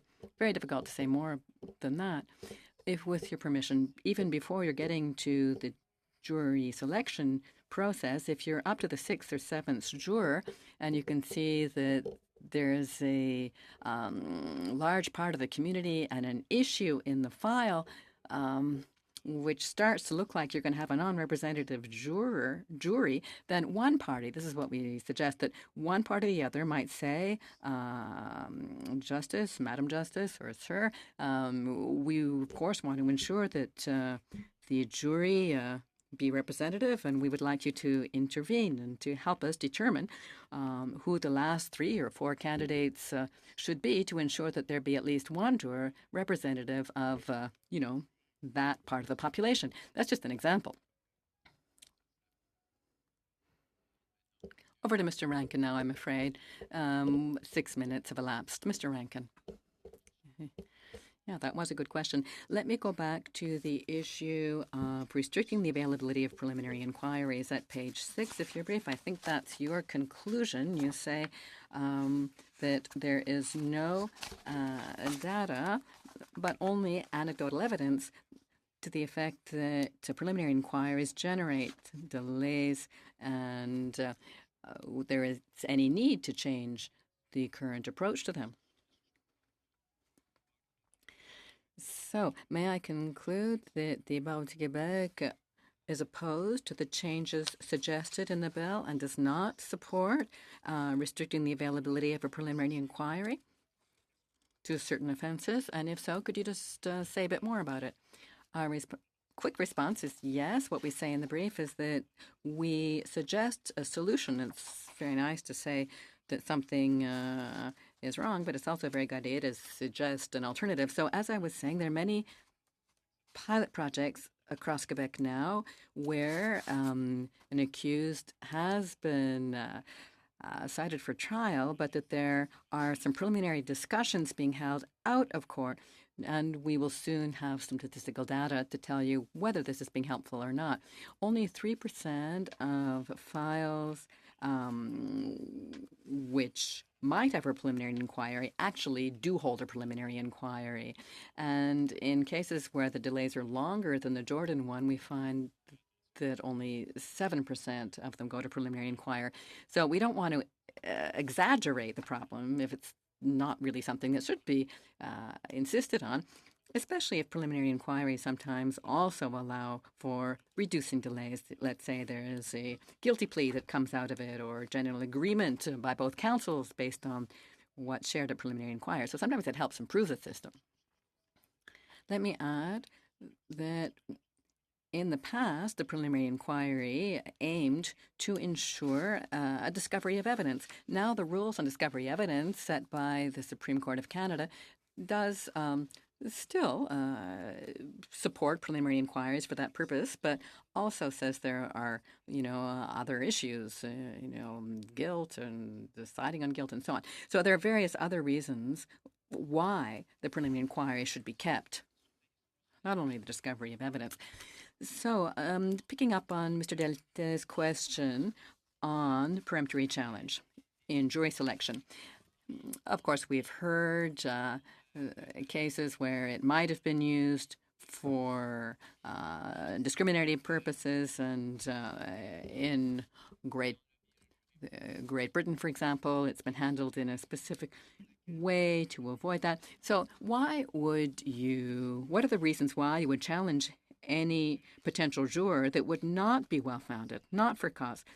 What might a counsel say that even though I can't challenge this for cause, it will be important to challenge? Well, if you are a counsel, you might have some experience that allows you to simply look at a juror and say, look, I can't quite say why, I can't quite say what the cause for this is, what the grounds of my challenge are, but there's something in the way they behave, the way they respond, the way they talk. My instinct is telling me that they're not going to be able to hear this material properly and make a determination that will serve the cause of justice. And then later, the attorney, the counsel might say, well, later, and now I understand why I felt that way about this juror. But, the jury selection is something that happens very quickly, so people have to go by instinct sometimes, and that's why people sometimes go to jury trial, to be able to make these determinations. I'm not sure if you've seen it on television, but there's a show on Bull where there's a person who's in charge of a group who's selecting a jury, and there's people have the impression that what they're doing is saying, "Oh, women won't be nice," or "People who don't like red, we don't want them either," that sort of stuff. So that TV show, is that really how it works? Or are the grounds for challenging a juror for cause, are they pure, let's say, or more straightforward?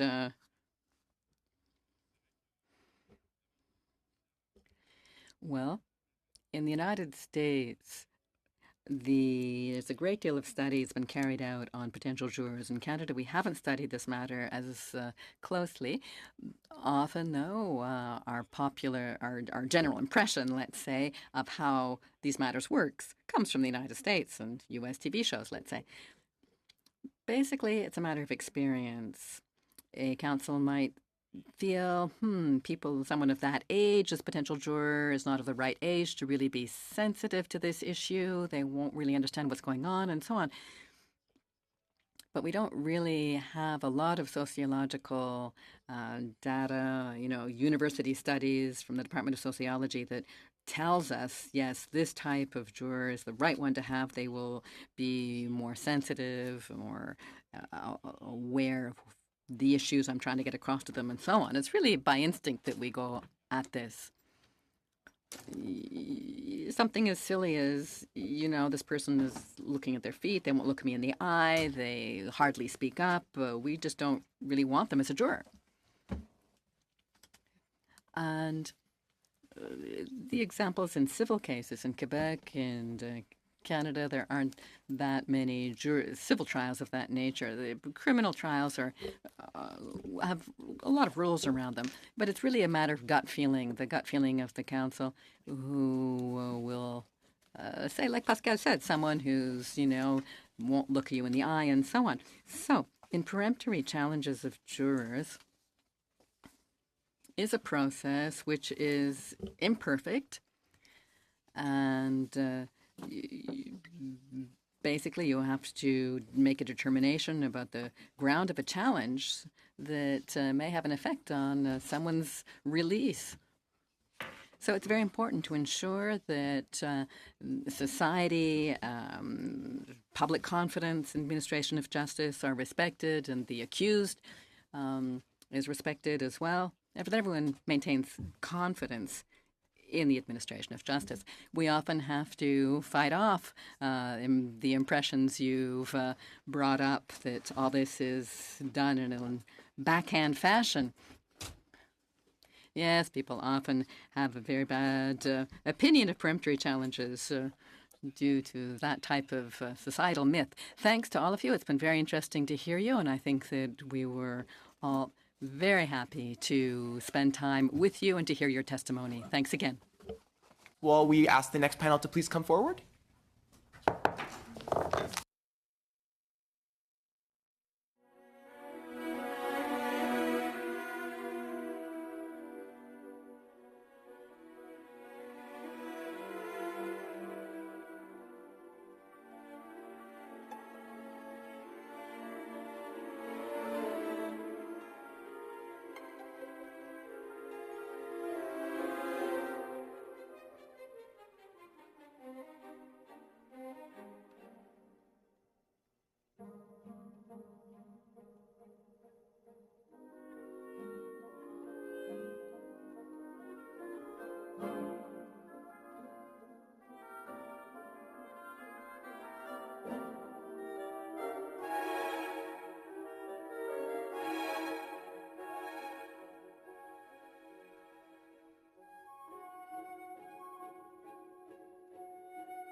So we will reconvene our hearing on C-75, and we will now move to Acumen Law Corporation. Our next witness, represented by Mr. Paul Doroshenko and Ms. Kyla Lee. Welcome. And the Canadian Civil Liberties Association, represented by Ms. Abby Deschman, who is the Director of Criminal Justice Programs. Welcome. I know this panel may have to catch a flight right after their panel, so I want to let you start as soon as possible, and I'll turn the floor over to Acumen Law. Yes, good afternoon. Thank you very much for asking us to, or permitting us rather, I guess, to testify at this panel. My name is Paul Doroshenko. I'm a criminal defense lawyer in Vancouver. Kyla Lee is my colleague and is probably the busiest impaired driving lawyer in British Columbia and the head of the Canadian Impaired Driving Lawyers Association. There's three things that we are in a position to speak to today and that we'd like to give evidence about. And the first is with respect to the change in the onus for bail in circumstances of individuals who are charged with domestic assaults. The second is the change to the limitation period to lay a charge with respect to summary offenses from 6 months to 1 year. And the third is the thing that we've heard already is quite contentious, and that is with respect to police officers providing evidence by way of affidavits. This is a significant concern for us because when we look at it, as far as we're concerned, it appears that the police can basically put their whole case in by way of affidavit. You take a look at the thing that's been mentioned before already, routine police evidence, and there's a definition of that that's supposed to guide a judge and I guess guide prosecutors and defense lawyers with respect to making those applications of putting things in by way of affidavit. And if you look at what is actually listed in there as routine police evidence, it is the entirety of a police investigation, collection of evidence, observations of the police officers. That's what happens in most summary offense investigations. So if you're dealing with, for example, an impaired driving case, it's a routine police evidence for a police officer to pull somebody over and make an ASD demand. It's routine police evidence for a police officer to get a fail on an ASD roadside breath tester. It's routine police evidence to make observations about a person's, observations of evidence about a person's status, whether or not their speech is slurred. This is all routine police evidence. And my particular concern is that putting evidence in this way is going to lead to wrongful prosecutions, and particularly in cases where people are self-represented accused and they don't know about this whole procedure to try and make an application to court to oppose the Crown's application to rely on affidavit evidence. From a defense lawyer's perspective, obviously this is something that we're going to challenge, but I've been trying to, since I read this section, trying to think of a single case in my career, and this is 18 or 19 years, where a police officer has testified in a trial and I did not have questions for that police officer on the basis of their testimony. So I'm trying to think of a case where routine police evidence is going to arise in such a circumstance that it's not going to be contentious in any way or not going to build on the case in some manner or another that I want to use for the defense of my client. And really what it comes down to, here's one of the fundamental problems with it.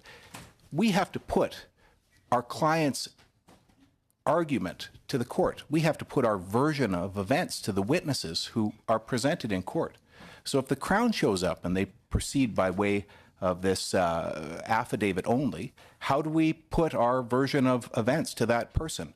And then how does the judge make a finding of fact? How do they assess credibility in circumstances where all you've got is an affidavit of a police officer? Well, there's two different ways you can go. As a judge, you can say, I'm just going to accept everything that police officers put in this affidavit, which I can tell you, I don't think that's going to happen. And the next thing is you're just going to say, well, okay, somebody else is testifying that something didn't happen that way. The police officer hasn't been here to testify. There's been no cross-examination or testing of that evidence. Ultimately, I'm just going to, accept the evidence that I've heard from the people who are giving evidence that contradicts what the police officer has in that affidavit. And this is something that we've already seen in British Columbia with respect to the immediate roadside prohibition scheme, and that's something that Ms. Lee deals with all the time. Do you want to go ahead? Yes, in British Columbia, we've seen the erosion of cross-examination through our immediate roadside prohibition scheme, and I have personally dealt with cases in the British Columbia Supreme Court on 2 occasions where police testimony by affidavit through that mechanism has led to findings of a superior court where an officer has either been providing evidently false evidence or committed apparent perjury. Interestingly, the same officer in both cases. I've also had the opportunity to cross-examine officers outside the immediate roadside prohibition context on the affidavit evidence that they submitted in immediate roadside prohibition cases for charges that arise collateral to the immediate roadside prohibition, namely driving while prohibited cases. And in those cases, when confronted with things that would constitute evidently false and apparent perjury in the police evidence, the police witnesses have realized the error of their ways only through my cross-examination, and sweeping changes to police practice in filing this affidavit evidence have been made as a result of the cross-examination that occurred. But if you eliminate cross-examination, you eliminate the opportunity for police to learn what they are doing doesn't meet the standard of truthfulness that's required of them. And in our brief, and I appreciate this committee only got it this afternoon, and so probably many of you haven't had the opportunity. Ms. Lee, can I just ask you to slow down a little bit? The interpreters yes. are having trouble. I apologize. Thank you. Ms. Lee conducts these hearings over the phone. They're 30-minute hearings, and she has to speak very, very quickly, and she's become accustomed to basically making her argument very rapidly. Both of us have to do that.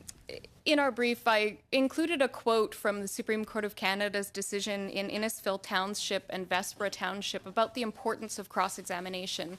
And it's on page 9 of our brief, but it refers to the fact that in the adversarial system founded on cross-examination and the right to meet the case being made against the litigant, civil or criminal, is the procedural substructure upon which the common law itself has been built.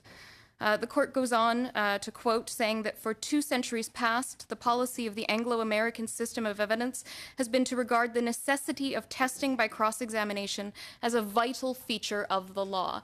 And this has to remain a vital feature of our justice system. The mechanism that's been proposed in Bill C-75 to deal with the testimony of police through affidavit fails to even set up a system by which you can determine whether cross-examination is necessary. It identifies factors to be considered, but it puts no time limits on notice, whether that's going to come of the day of trial, the day before trial, responding to that notice, when applications for cross-examination are to be heard. Whose application is it? Is it the Crown's application to not have the officer testify, or the defense application to have the officer testify? None of that is made clear. At the very least, if the ability, the right of cross-examination in a criminal trial is going to take place, very clear guidelines need to be set out in the legislation for when that can be avoided so that defense lawyers know what is going on. The last point I'll make very briefly is with respect to the reversal of the onus in these bail hearings involving spousal assault. And I think this bill neglects the impact that that's going to have on families, not only in separating people from their children and the negative impact that will have on those familial relationships, but also neglects the impact that will have on the reporting of domestic abuse. And we've seen similar circumstances in incidents cited in the brief in the United States where the jailing of domestic offenders has led to underreporting because people are concerned about losing the primary source of income or the mother or father to their children as a result of jailing individuals. And the impact on families cannot be understated. And so I'm both myself and my colleague welcome any questions this committee has. Thank you very much. And let's go to the Canadian Civil Liberties Association. Thank you very much for the opportunity to appear before you today. This is a lengthy bill, so in the interest of time, I will dispense with the intros to my organization and myself. We support the goals of Bill C-75 and applaud the government for taking steps to address many issues in the justice system that are crying out for reform. We particularly welcome the attention to the deluge of administration of justice offenses that are appearing before our criminal courts, to our bail system, which is overly risk-averse, detaining and releasing too many people on too many restrictive conditions, as well as racial discrimination in the jury system and deep unfairness of the mandatory victim surcharge. In our view, reform in many of these areas, as well as in others, is overdue. My submissions today will focus on the bail and administration of justice offenses, just because I think this is an area where you may not hear as much from various witnesses. We do support the goal of these amendments, but we think they don't go far enough. A lot of the amendments, proposed changes, codify existing law. And lawyers and judges and justices of the peace should know what the existing law is. It's useful to write that down in statute, but really to make serious changes to our bail system and how that's operating, we think more fundamental reforms are necessary, and I'll go over a number of those in my proposed submissions. Before getting there, though, I do want to outline 3 areas of this bill that we have deep concerns about. The treatment of police evidence is one, the proposed new maximum sentences for summary offenses is another, and restrictions on the availability of preliminary inquiries. I'll be very brief, but I'm happy to take questions on these. First, clauses 278 and 294 that streamline the admission of police testimony are, in our opinion, at best superfluous. There are already provisions in the criminal code that allow for agreed statements of facts to be put before the court, and at worst, they are a serious affront to the presumption of innocence and the right to a fair trial. They should be removed in their entirety. Second, increasing maximum sentences for summary offenses from 6 months to 2 years less a day. I do not believe the government, intended to increase the severity of penalties available in the criminal code. We're very concerned that the collateral impacts of this sentencing change will do just that. There are serious immigration consequences that come with increasing maximum sentences. This includes, due to the definition of serious criminality in the Immigration and Refugee Protection Act, this would drastically increase the legal jeopardy for people charged with summary conviction offenses. It also means that a whole new class of individuals may be inadmissible to the United States based only on the maximum sentence. We do not think that these sentencing changes should go forward without complementary adjustments to at least the Immigration and Refugee Protection Act. And then finally, the evidence in favor of eliminating preliminary inquiries. In our view, we've looked at it, and it's mixed. There's some that say it will have an impact. The most recent published academic study said that there would be no impact to efficiency in the criminal justice system by eliminating preliminary inquiries. We've listened to our experts in the defense bar. We've listened to the submissions of the Criminal Lawyers Association. We are concerned about the impacts on wrongful convictions and failed trial processes for eliminating this particular portion of the justice system. It operates differently in different provinces, so the impact is going to be different depending on where people are practicing. We just don't believe that the evidence of the benefit is worth the risk to the trial process. So, having said that, I'll use the rest of my time for the bail and administration of justice offenses. So I'm going to have 8 specific amendments, some of which I'll only deal with briefly, that we think will have a larger impact on bringing back fairness, presumption of innocence, and reasonable bail in Canada. First, we would urge a greater systematization of the language in this bill. So the law is quite clear. Restrictive forms of release and conditions may only be imposed when they are necessary to address the statutory grounds of detention. If we look, for example, though, at the police provisions on when conditions may be applied by police in this bill, we see that police can apply conditions to prevent the continuation or repetition of offenses or the commission of another offense. That is much, much broader than the existing statutory grounds for detention. I would hope that it was not the intent to broaden when police can impose conditions when releasing an accused. That is a very, very broad power to impose restrictive conditions. There are other instances in this bill where it says conditions may be imposed when it is desirable.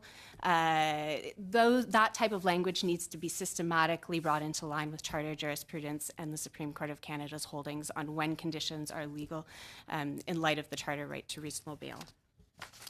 We also think that significant enhancements can be made by addressing the procedure of bail hearings. In Ontario, for example, it is routine for there to be an assumption that a surety is required.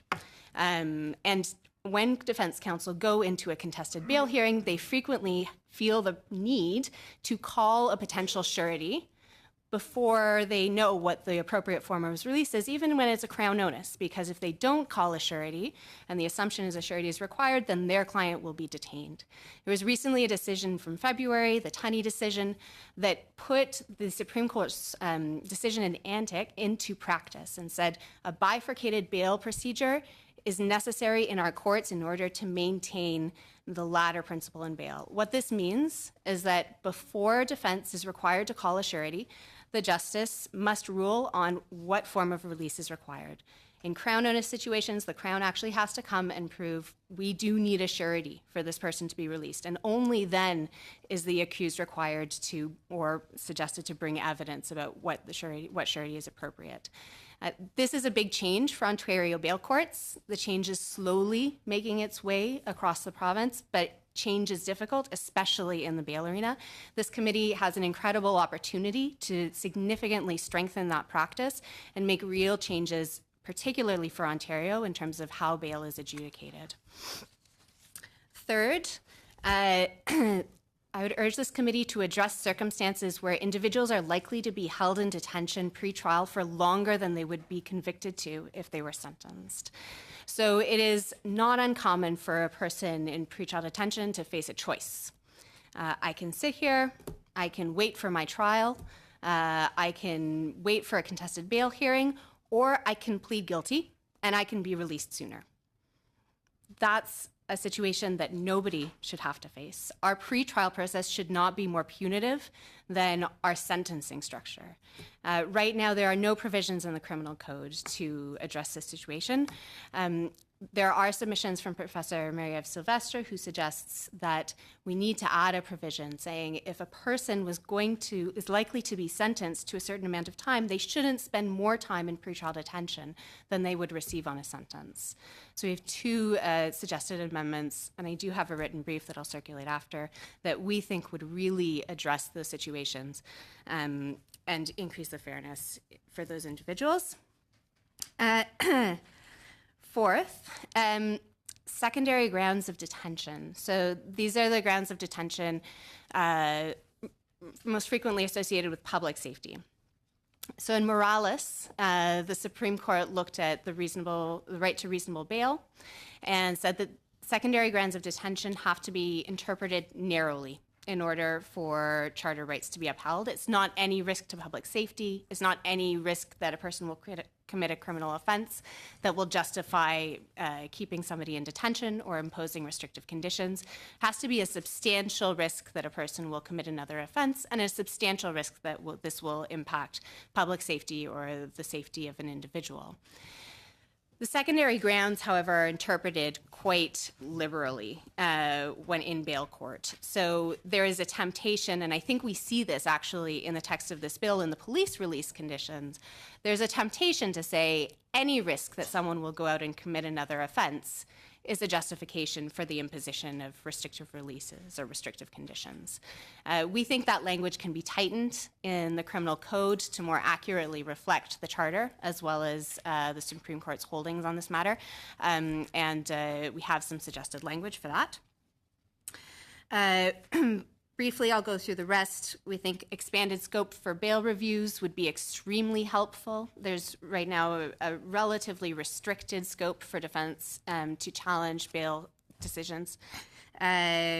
The reverse onuses in the criminal code, many have suggested that those reverse onuses should be repealed. This bill does not do that. It introduces a new one that is quite problematic from our perspective. We'd like to see increased flexibility to where an accused can be remanded after the first appearance. So it just give the provinces more flexibility when dealing with people from remote communities. We'd like to ensure that a previous conviction is not an elevated factor in the consideration of bail by removing new section 515 sub 3 sub b, which enumerates specifically that a previous conviction must be considered upon a bail application as one of only two factors that are singled out. So I'll leave my submissions there. We'll circulate my written brief. I realize those were detailed. And I'd also be happy to answer questions on the administration of justice parallel procedure, which I didn't get to, but we have some significant concerns about. Thank you. Thank you very much to the witnesses for their testimony. Mr. Cooper? Thank you, Mr. Chair, and thank you to the witnesses. And I have not had the benefit of reviewing your brief, but look forward to doing so. I want to touch upon routine police evidence.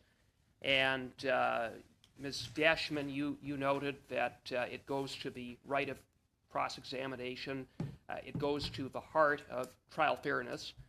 Now, the Minister of Justice has stated that in her view, this change is charter compliant. Do you agree?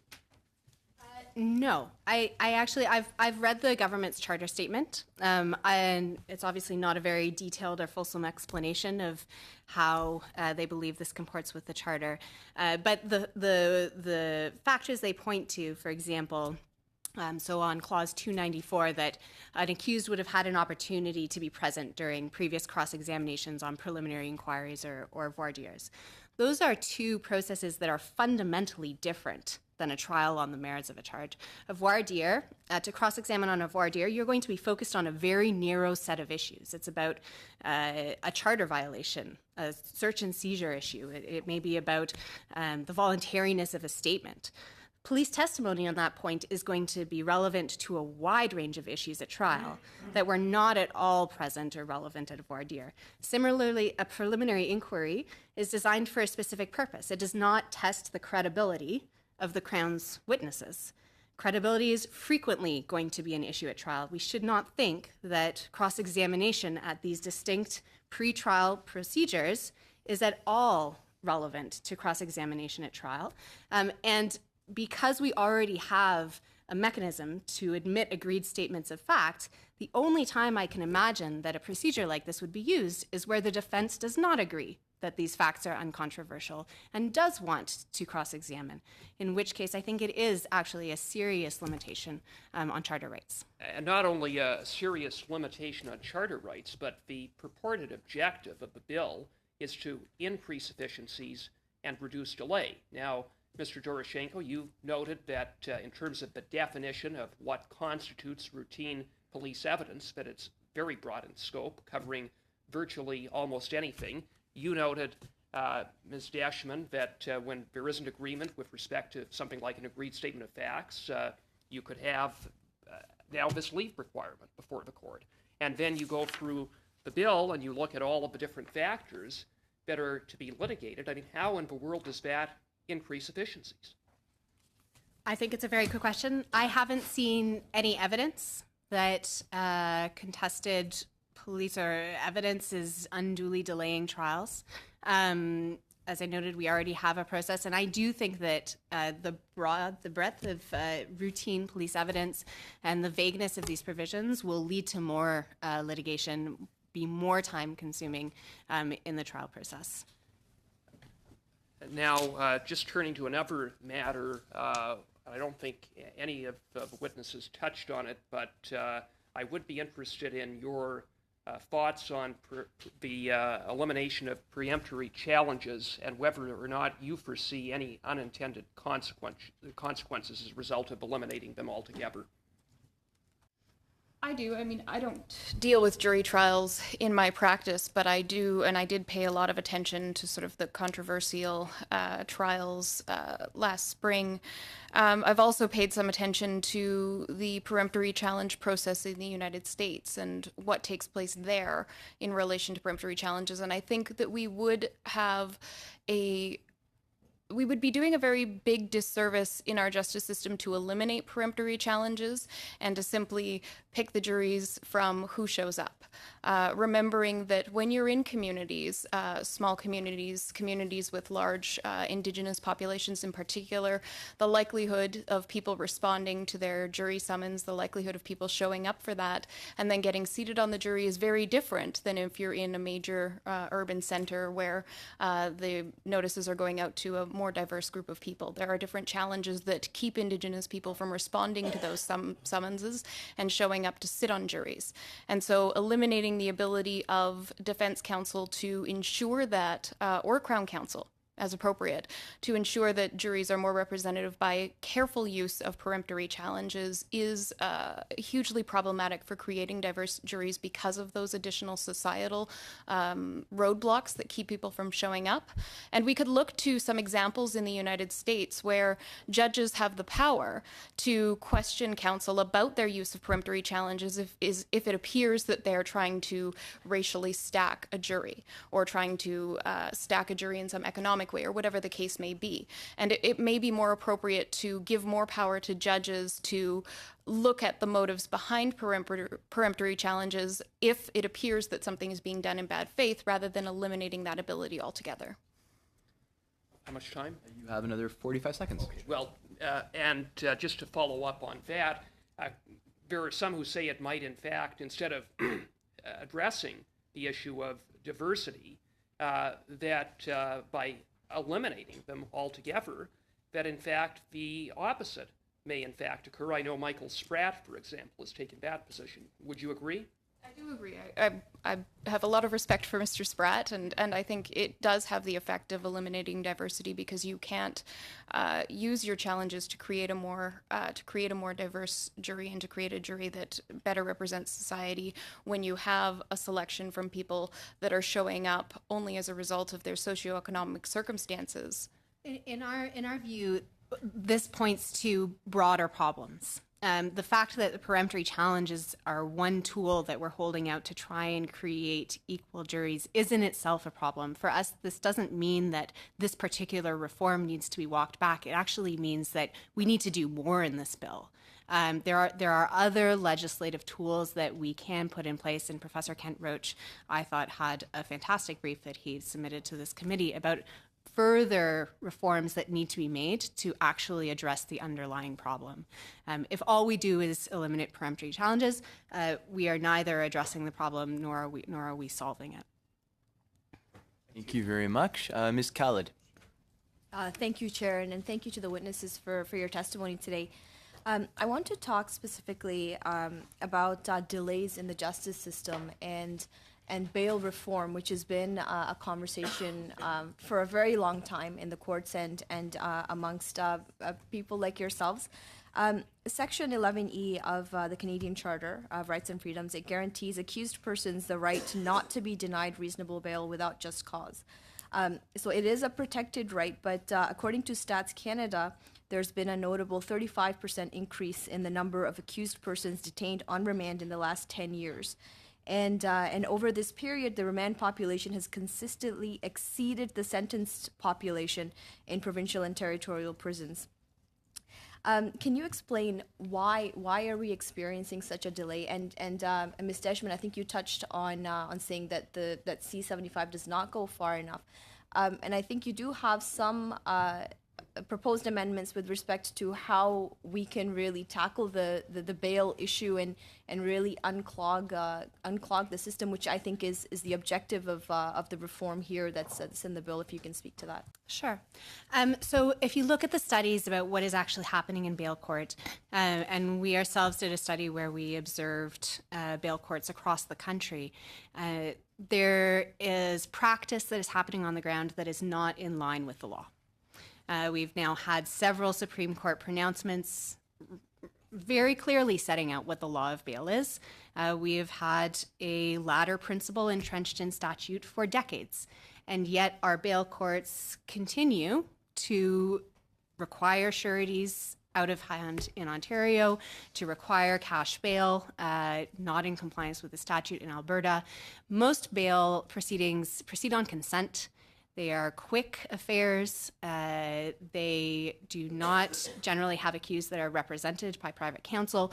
Most accused will say just about anything to be released from bail that day.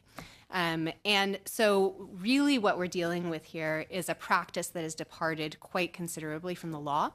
So when I see a legal reform that entrenches the law and makes it more clear, I'm concerned that it doesn't address that culture and that practice. So if you read Professor Webster's suggestions about what actually needs to happen to change the law of bail, which draws on our experience in youth criminal justice, which was incredibly successful in reforming the youth criminal justice system, that was a wholesale reset of the entire culture. which required a new legislative slate and actually going out and saying, no, things are actually different now. And I do think some of the amendments that we've proposed could on the ground make real differences because they would be real substantive changes. But for example, when I talk to Duty Council about whether Antic has had a difference on the ground, they say no. They say the justices of the peace, they say this was the law. They're already applying the law. They agree this was the law and they don't need to change, and things continue on as they have.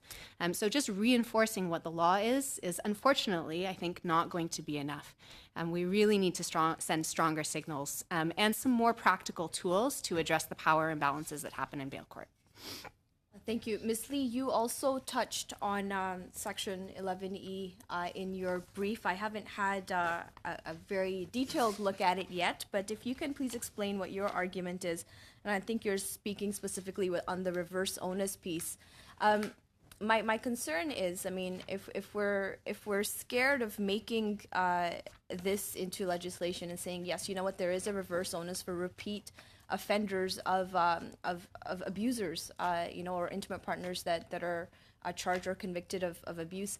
What measures can we take then? If this is an infringement, do you not think that there is just cause to infringe upon it if there is a prior conviction?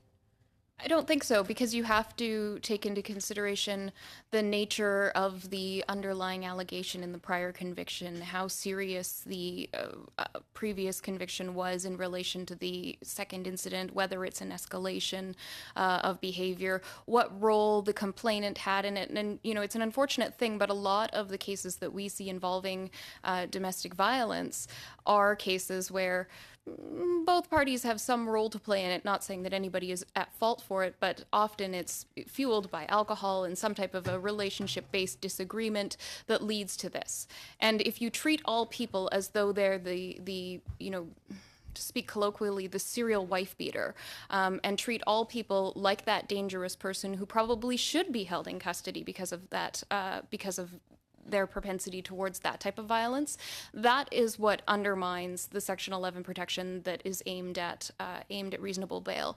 I think one thing that we do in British Columbia that is really helpful is we deal with these administration of justice offenses and breaches through a provincial practice directive that they be set for trial within 60 days, and that helps to clear a lot of the backlog because they're heard very quickly, and then if people are acquitted of them or if the charges are later dropped, then bail reviews can take place, and we're not having as many people sitting in custody awaiting their substantive charges because there's been these allegations of breaches. And I think that setting some clearer timelines for the speed with which these types of offenses must proceed might help to assist with some of your concerns that you expressed about the number of people in custody.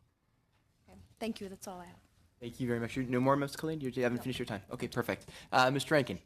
Thanks to everyone for being here. I'd like to start because the issue of peremptory challenges came up, I think, with telling you what the Criminal Lawyers Association have recommended in order to find more representative juries. And they simply suggest that one add to Section 629 the following: the accused or the prosecutor may also challenge the panel on the basis that it's not representative of the community from which it was drawn. What is your reaction to that? Would that do the trick? I think it would be an enormous help. And that's a suggestion that is echoed in slightly different words in Professor Roach's submissions as well. Yes. Mr. Doroshenko? Well, we're looking for a simple solution here, and the simple solution that is offered in this bill is just to eliminate it. And I think we can be a little bit more creative than that, and the solution that's proposed, yeah, it makes sense. I mean, and why not? I have a lot of questions, so I want to make sure I have the opportunity to ask you about some of them. First of all, Ms. Deshman, for the Civil Liberties Association, I just want to be clear about your perspective on preliminary inquiries. You went on the one hand, on the other hand, as I understood it, and you said it's different in Ontario where it appears that process is used more than in other provinces. Has the Civil Liberties, maybe I misunderstood, that's what we were told by a Justice Department official earlier today. But my question to you is it the position of the CCLA that the preliminary inquiries ought to be made or not? Yes, I do think they ought to remain. If I was convinced that there was a significant benefit to eliminating them for efficiency, I think it would be a harder question, and in part it's because they are used so differently across the country. I do not see the evidence that they will help the justice system in a meaningful way to eliminate them. Okay, I'd like to now talk to the brief, the very provocative brief that the Acumen Law Corporation provided, and very, very hard-hitting. You know, you start by talking about bail hearings, summary conviction proceedings, limits on cross-examination, and the overbroad, and that you say are overbroad and severely limit the rights of an accused, and that the, quote, proposed amendments will disproportionately affect marginalized groups and people of color, while also discouraging reporting of domestic violence cases. And you say these amendments are unlikely to withstand scrutiny from the courts and unlikely to be saved by Section 1. It's a pretty hard-hitting indictment of this legislation. I'd like to specifically then drill down on the reverse onus in bail hearings provision. You say that looking at the American experience, the barriers to reporting, which involved distrust of law enforcement and poverty, lead you to conclude basically that these will be regressive, that these provisions will be regressive, and it'll actually make women less safe. I'd like you to elaborate on that.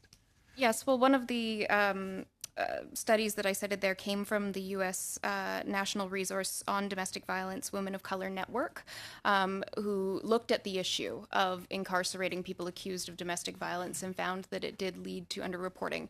And that's because in lots of those situations, I mean, to oversimplify the issue significantly for the sake of brevity, you have a power imbalance in the relationship where the person who is accused of being the aggressor is also the person who's the breadwinner for the family, the person who's got the job. You have the so-called abused spouse either at home maintaining the home and dealing with childcare obligations, or having severe limitations on their freedom placed by the abusive spouse.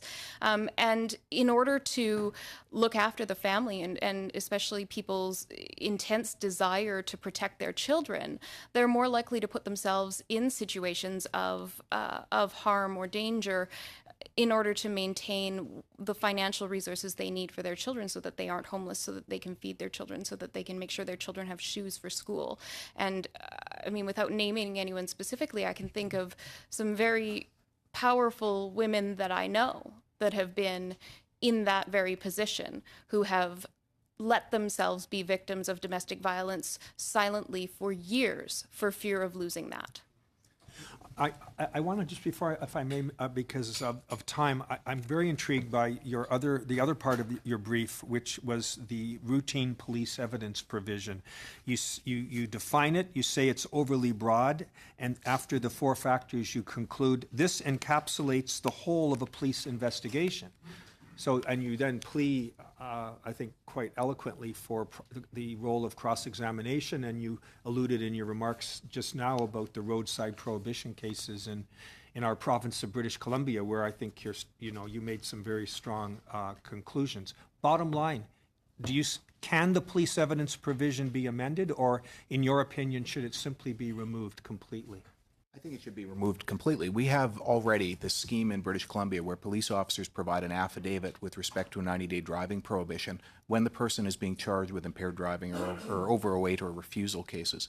And so we get that affidavit and we look at that affidavit, and then months later we end up going to court. And we've got that affidavit from one process that we're then going to use against, in court during the trial of the substantive charges. And it's very common for us to find that the police officer has given evidence that's misleading to the tribunal, outright wrong, or sometimes what we would consider personally perjury. But the police officer understands their obligations. It's just, they sort of feel framed in with what they've got to say, or they've got a supervisor or what have you. And it is exceedingly, it happens to us all the time that we get that evidence that's been provided in an affidavit form in one venue, and then we've got it in the criminal case, and we can see that this is what's happened. So we think it should be turfed. It just doesn't. And you've actually given examples in your brief, which I thought were great, where there has been misinformation, to be polite, in search warrants and in other things. And you give an example from Justice McEwen in Kenyon in British Columbia, where he says, the fact, however, that if you create a document-only regime with no opportunity to cross-examine. You create a regime where tailoring a story may be possible, and the limitation makes it impossible, he says, on a principled basis to determine what happened. And so he says, concludes, whatever the presumed efficiency of this form of hearing is, its drawbacks are intrinsic as well. And I assume what you're saying is that very analysis would apply to the routine police evidence provision. Yes, absolutely. Okay. I have one more question. Is it possible? Sure. You're running a little bit over, but it's okay. I mean, if you well, want to ask it's it now, an open-ended question. I'll just ask it because Ms. Deschman invited us. You didn't have time to talk about the parallel procedures, administration of justice provisions, and I'd like to hear your thoughts on that.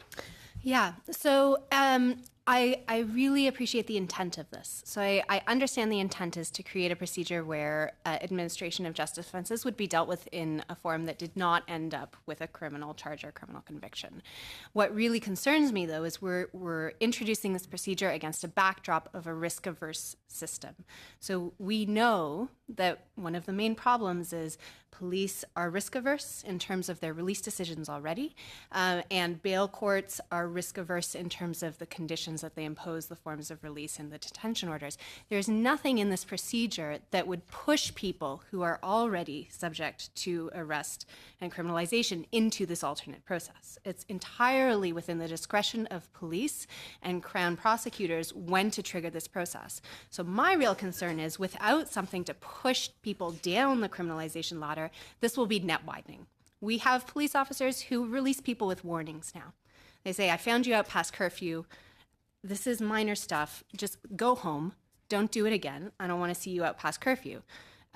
Well, now they have another tool. They can say, okay, I don't want to see you again. I'm not going to charge you, but I'm going to send you back to appear before a justice of the peace to have your bail reconsidered. And then we're going to ramp up your conditions. So without anything to tackle a risk aversion, this is going to channel more people into the bail process and more formal adjudication rather than less. So we really think the problem here is over-criminalization of relatively harmless behavior, and we need to tackle not the processes, but actually the administration of justice charges themselves. So narrow the scope of those criminal offenses to when really there's a risk to another individual, there's a threat to another individual. Stop criminalizing people for routine behavior, for conditions that should never have been imposed, for behavior that does not really put in jeopardy anybody else or the administration of justice. Excellent. Thank you very much. Now, Mr. Sassi. Thank you, Mr. Chair. Thank you to the witnesses for being here. This has been very helpful. If I could start off my questioning where Mr. Rankin essentially left it off. He said that the submission that you had made was essentially quite hard-hitting. Now, there were certain things that you had taken issue with. And as you know, the purpose of this bill is to address the issue of lengthy court delays. Is there any aspect of this bill, in your opinion, which will assist in alleviating that problem? It's interesting because I don't think, I mean, the provisions that we're really equipped to speak about, like this extending the period of time, the limitation period to approve a charge in a summary offense, I don't think that's going to do it. I mean, that's sort of the cynical way of trying to get around Jordan, and this is all basically an attempt to get around Jordan. So right now you've got a 6-month limitation period. We see in British Columbia it's not uncommon for 5 months and 2 weeks to go by before a police officer submits their police report in an impaired driving case, and you've got your client wondering, am I going to be charged? Is this thing ever going to go to court? Now it's going to be 11 months and 2 weeks before the file gets submitted, right? Because you're just extending it and giving them this extra opportunity for what?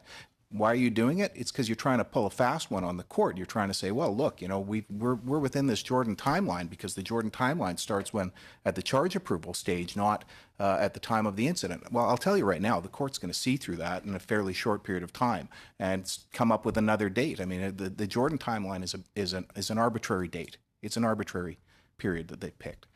They picked it because they were sick and tired of seeing these delays, and so they've basically thrust an arbitrary date on us. They're just going to thrust another arbitrary date on us that's going to start from the time of the incident. Because 1 year, I mean 1 year to wait to find out whether or not your charged with an offense, when you've got to put your school on hold, or you've got to put your career on hold, or what have you, because you allegedly committed an offense, and now you're getting months and months and months after that before you get your chance to go to court. Is this an attempt to actually, in a genuine way, deal with delay? No, it's not. So nothing in this bill, in your opinion? Well, I wouldn't say nothing in this bill. That's that's going beyond my scope of knowledge of the bill. And I have to tell you, this is an omnibus bill, and you sit down and you'll read the things that shock you, and that's why we're here. I would have to say, I think some of the hybridization is actually a good thing that will decrease delays, particularly when it comes to, from my practice area, the impaired driving causing bodily harm offenses. It's more likely to lead to, I think, resolutions in circumstances where there were offenses that were once straight indictable and are now hybrid, because it increases the availability of different types of sentences. It's always frustrating me having an impaired driving causing bodily harm case where somebody broke a wrist versus, the woman who's been in a coma for 4 months, and knowing that the range of sentences is not very good, but hybridization makes it more likely that I can negotiate something out and avoid trial on a matter that would otherwise take several days or weeks of court time.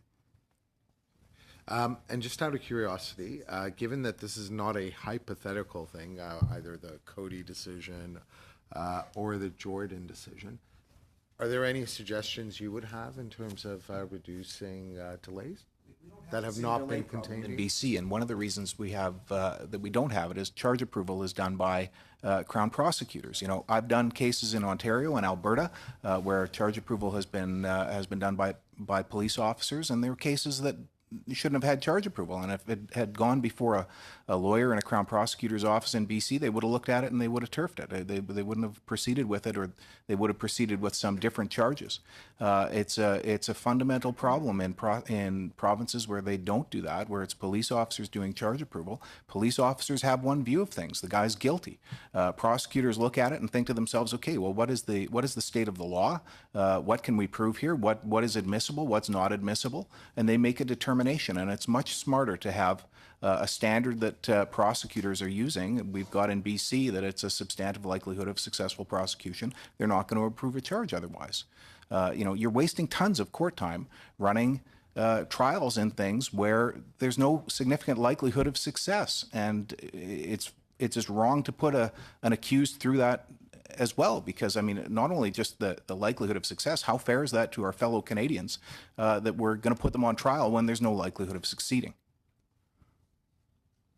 Thank you. Now, if we could touch on another issue, return to it again, the preemptory challenges. Ms. Deschman, we heard from Ms. Lee about that.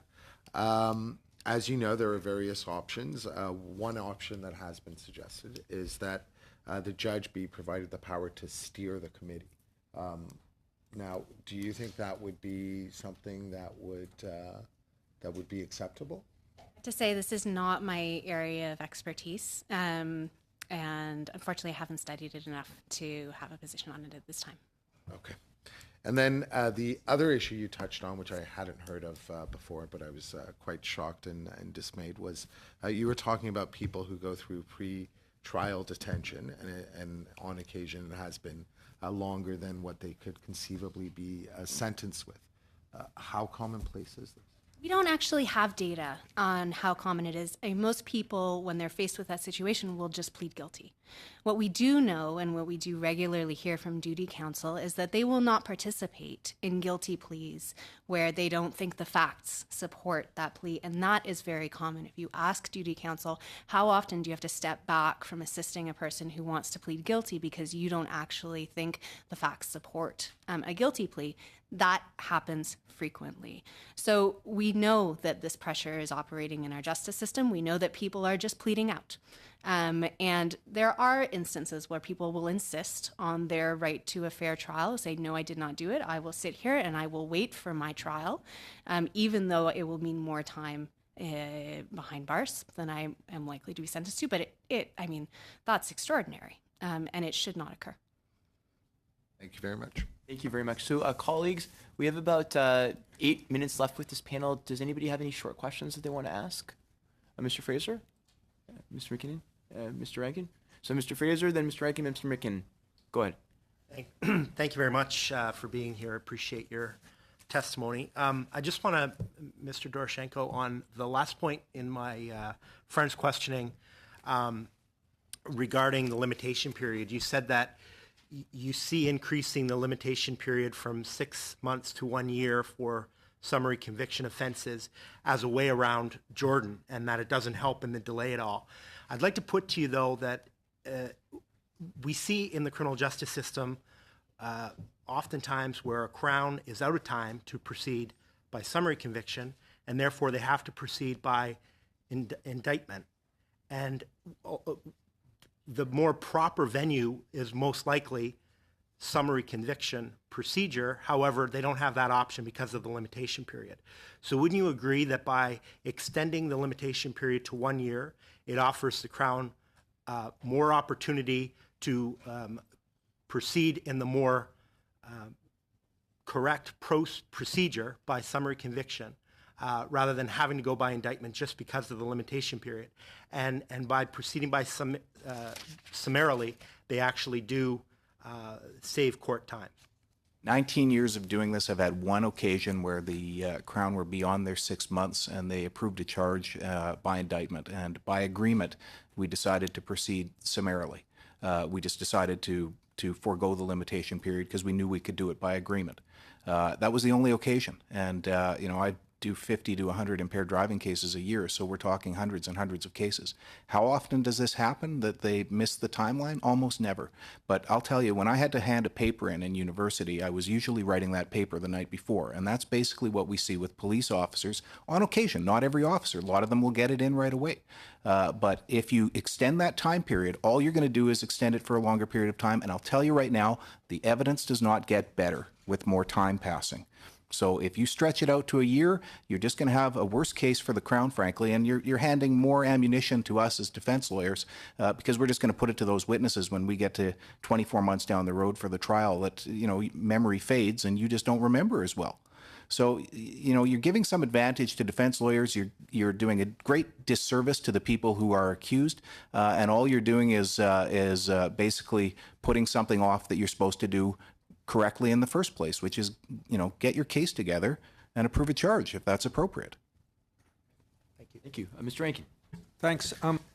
Dashman, I'd invite others to also chime in. You talked about the impact of increasing the maximum offense from 6 months to 2 years less a day, talked about so-called collateral impacts.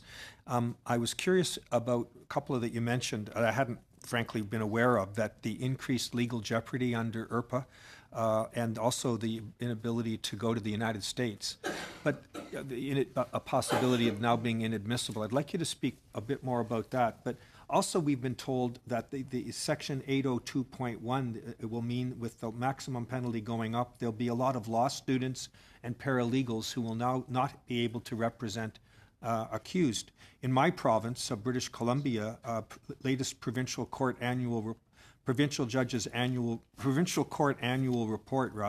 said that 21% of all criminal accused had no lawyer. They were self-represented. Isn't this another concern? Yes, absolutely. And it should have been the third bullet in my list, but I was rushing through. So the immigration consequences have not received an enormous amount of attention, but I think they are quite serious. Under the Immigration and Refugee Protection Act, if you are convicted of an offense and your sentence is over 6 months, that's considered serious criminality. That was lowered by a previous government, and it has enormous impacts. You can have your permanent residency stripped, and you can be deported much more easily.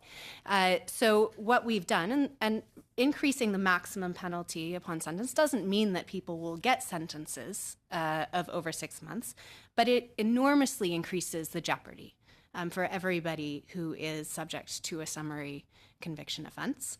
And given the number of unrepresented accused, given the number of people that plead out to time served, and maybe with credit for pretrial detention, that adds up to over 6 months, there are already many cases where represented accused don't realize the full implications of on the immigration side of things.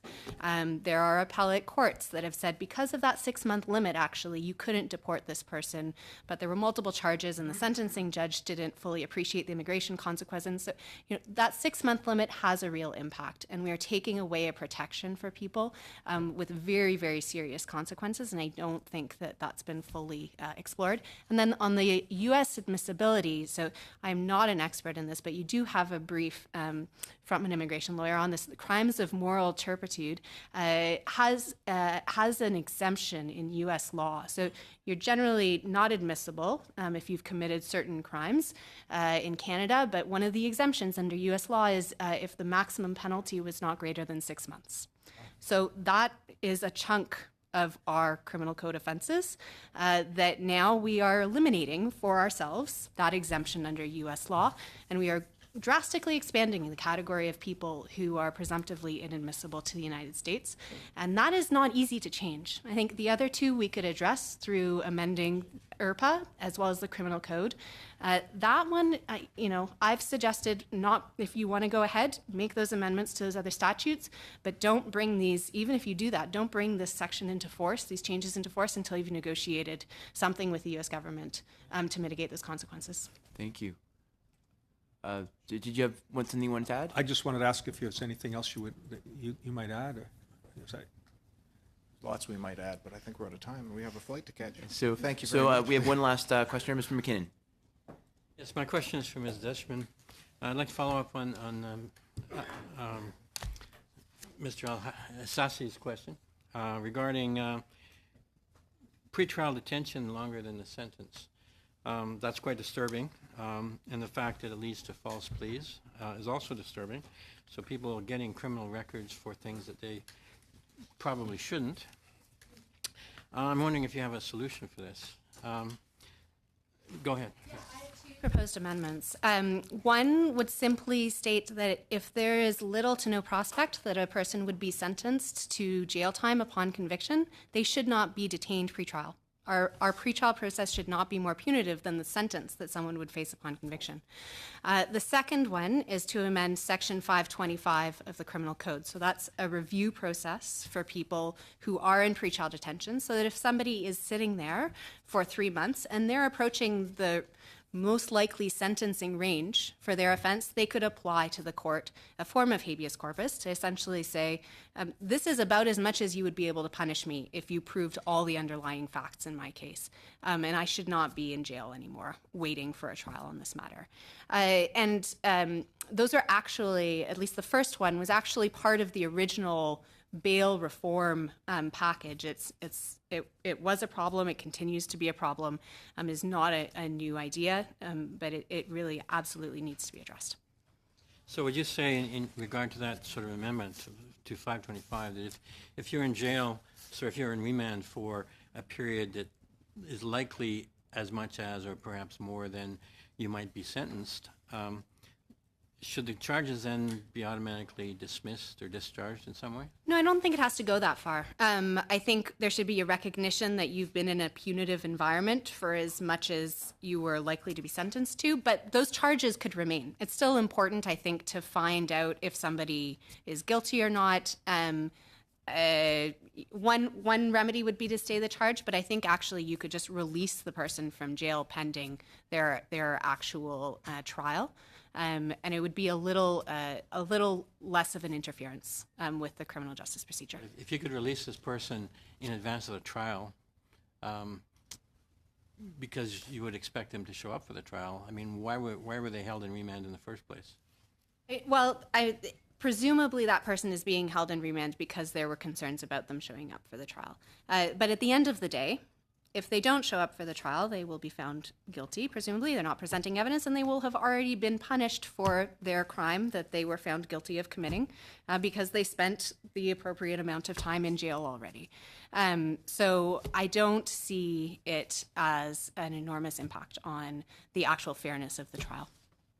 Thank you. Thank you very much. I want to thank all our witnesses. I wish you a good flight back home. And it's much appreciated your coming and offering testimony. Colleagues, we're going to take a brief recess. Food is over there in case you want to get yourself a plate before our next round of witnesses. And I'd like to invite the next round of witnesses to come up. Brief reading.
All right, I see everybody's heading back now, so we will recommence. It's a great pleasure to resume our study on C75 again with our fourth panel of the day. It's a great pleasure to introduce from Aboriginal Legal Services, Mr. Jonathan Rudin, who is the Program Director.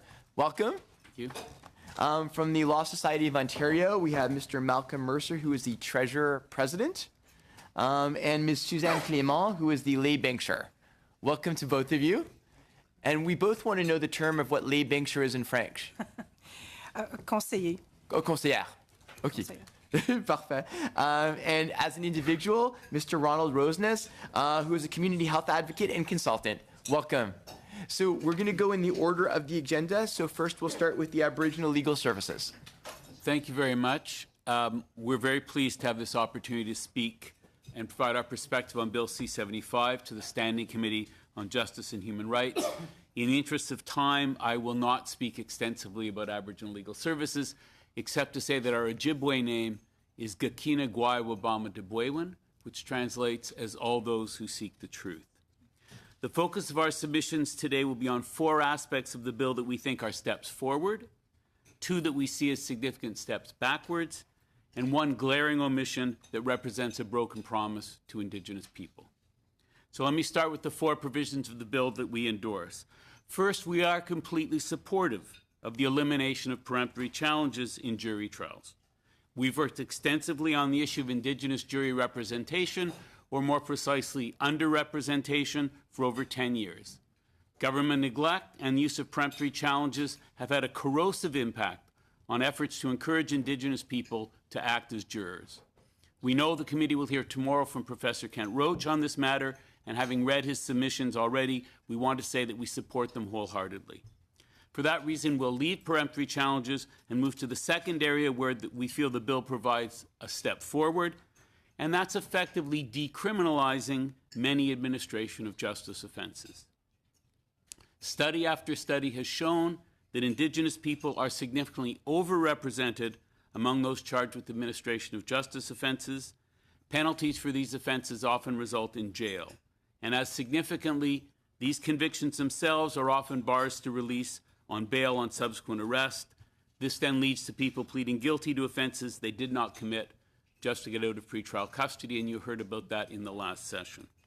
The root problem in this area is the overuse of unnecessary bail conditions by judges and justices of the peace, at the urging, it must be pointed out, of Crown attorneys. Hopefully, the use of those conditions will diminish when and if it becomes clear that breaches of them will no longer result in further criminal convictions or jail. Speaking of bail, that brings us to the 3rd amendment we are very supportive of, and that's the amendment that enshrines the application of the Gladue principles to bail. And although courts in most parts of the country have arrived at this conclusion on their own, this will ensure the law is applied evenly everywhere. And finally, the victim fine surcharge. Returning discretion to judges with regard to the imposition of the victim fine surcharge is long overdue. It is important and much needed change. Now to the 2 provisions that we feel should be rethought. The first is the reverse onus provision on bail applications for those charged with a domestic violence offense who've convicted of such an offense in the past. Now, ALS takes the issue of domestic violence very seriously, and we are all too aware of the impact of this violence on Indigenous women and girls. At the same time, we are also very aware that many well-meaning attempts to address the scourge of domestic violence not only fail, but have unintended consequences that can be damaging to the very people they are supposed to help. And so in this context, we would point out the phenomenon of dual charging, which occurs when a man charged with domestic assault insists that his partner started it and should be charged. And that has led to more and more women becoming enmeshed in the criminal justice system. One of the impacts of dual charging is that women end up with convictions for assault that they should never have had. If these provisions go through and their partner once again alleges abuse, then they may have trouble meeting the reverse onus. This means they'll be detained, and they will likely plead guilty, and the cycle will continue. We need to be aware that over 40% of women in custody today in Canada are Indigenous. And the provision of this bill will make a shameful situation worse. If someone has a prior conviction for domestic assault and they're charged again with a similar offense, And then, if there are concerns for public safety, whether for a particular individual or the community, bail should be denied. There's no need to resort to a reverse onus that will not end up accomplishing what its proponents hope, but will have dire consequences for Indigenous women. Our second concern relates to the increase in the number of what are now called super summary offenses. We know from over 25 years of working in the criminal courts with Indigenous people what will happen if the maximum penalty for summary conviction offenses are raised. And what will happen is that Crowns will insist on higher penalties, and judges will impose those higher penalties, and one of the justifications for the higher penalties will be that it reflects the will of Parliament. This is a perfect example of what criminologists call net widening. If there is a need to have some super summary offenses where straight indictable offenses have now become hybrids, and I stress if, then perhaps their use can be justified. As it stands, however, now the promise of increased hybrid offenses is being used as a Trojan horse to lead to widespread and unjustified increase to the maximum penalty for summary offenses. And finally, let me address what's missing from the bill. Given how comprehensive this bill purports to be and how many issues, big and small, it addresses, it is baffling to us how it avoids the issue that has to be the elephant in the room, the proliferation of mandatory minimum sentences and unjustified restrictions on the access to conditional sentences. This is the single largest change that's happened in our criminal justice system in the 21st century. This government knows that mandatory sentences, minimum sentences, don't work. The Minister of Justice has spoken on this issue almost a year ago exactly, September 29th, 2017 to be precise. This is what the minister said about mandatory minimum sentences, and I quote, "There is absolutely no doubt that MMPs have a disproportionate effect on Indigenous people as well as other vulnerable populations. The data are clear. The increased use of MMPs over the past decade has contributed to the overrepresentation in our prison system of Indigenous people, racialized communities, and female offenders. Judges are well equipped to assess the offender before them and ensure that the punishment fits the crime," unquote. One of the purposes of this bill is to increase efficiency and unclog the courts. Yet there are many, many charter challenges currently underway and more being contemplated to mandatory minimum sentences. And having been involved in a number of those challenges, I can tell you they take a lot of court time. Every day the government fails to address the impact of mandatory minimum sentences, people are sent to jail who don't need to go there. Every day. How do mandatory minimums affect Indigenous people? Well, you can look to see the number of challenges brought to mandatory minimums by Indigenous people, and you can listen to the words of the Minister of Justice. This government pledged to enact all the calls to action of the Truth and Reconciliation Commission that fell within its ambit. Call to Action 32. We call upon the federal government to amend the criminal code to allow trial judges, upon giving reasons, to depart from mandatory minimum sentences and restrictions on the use of conditional sentences. Members of the committee, it is past time to heed this call to action. If this bill is not amended to address the issue of mandatory minimum sentences and lack of access to conditional sentences, then it won't happen before the next election. And if it doesn't happen before the next election, it will be years before it happens. This government does not believe in the utility of mandatory minimum sentences. This government believes they're not only ineffective, but they contribute to inequality in the justice system. And this government is completely right in those beliefs. There can be no excuse for waiting. There can be no justification for waiting. We all know what the right thing is to do, and we need to do it. Thank you, Miguel. Thank you very much for your testimony. We will now move to the Law Society of Ontario. Thank you. As indicated, I am the elected head of the Law Society. Ms. Clément is an appointed bencher. Behind me is John Callahan, who is an elected lawyer bencher, and we thank you for letting us speak today. The Law Society of Ontario regulates more than 53,000 lawyers. We regulate 8,500 licensed paralegals. We are obliged, we have a statutory duty to protect the public interest, to maintain and advance the cause of justice, the rule of law, and facilitate access to justice. We are a public interest regulator of legal services. Bill C-75 is very broad in scope, but our comments are very focused. They are focused on the issues within our authority as a law society and our independence. And they are focused on the potential adverse impacts on access to justice, which we consider to be very significant. The issues that we raise, we think, are inadvertently caused by what is proposed in C-75. We think they're capable of correction. As you know, agents are entitled to appear on summary conviction offenses under the Criminal Code. That's why in Ontario, paralegals have been regulated for the last decade, because the Ontario Court of Appeal recognized the importance of doing that many years ago, and that was acted on in 2007. Paralegals, law students, articling students, licensing candidates are agents. They can appear on summary conviction offenses. However, Section 802.1 limits the rights of agents to appear to offenses which are up to 6 months potential penalty. And so we have what was described by Mr. Rudin a moment ago, super summary where agents can't appear, and the ordinary summary offenses up to 6 months where agents can appear.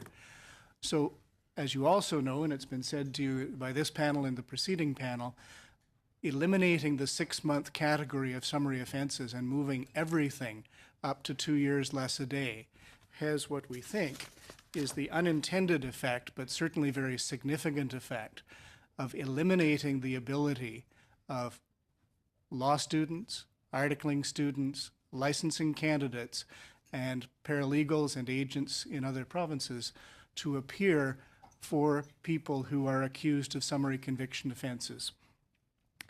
In Ontario, regulated agents play a significant role in the criminal law system.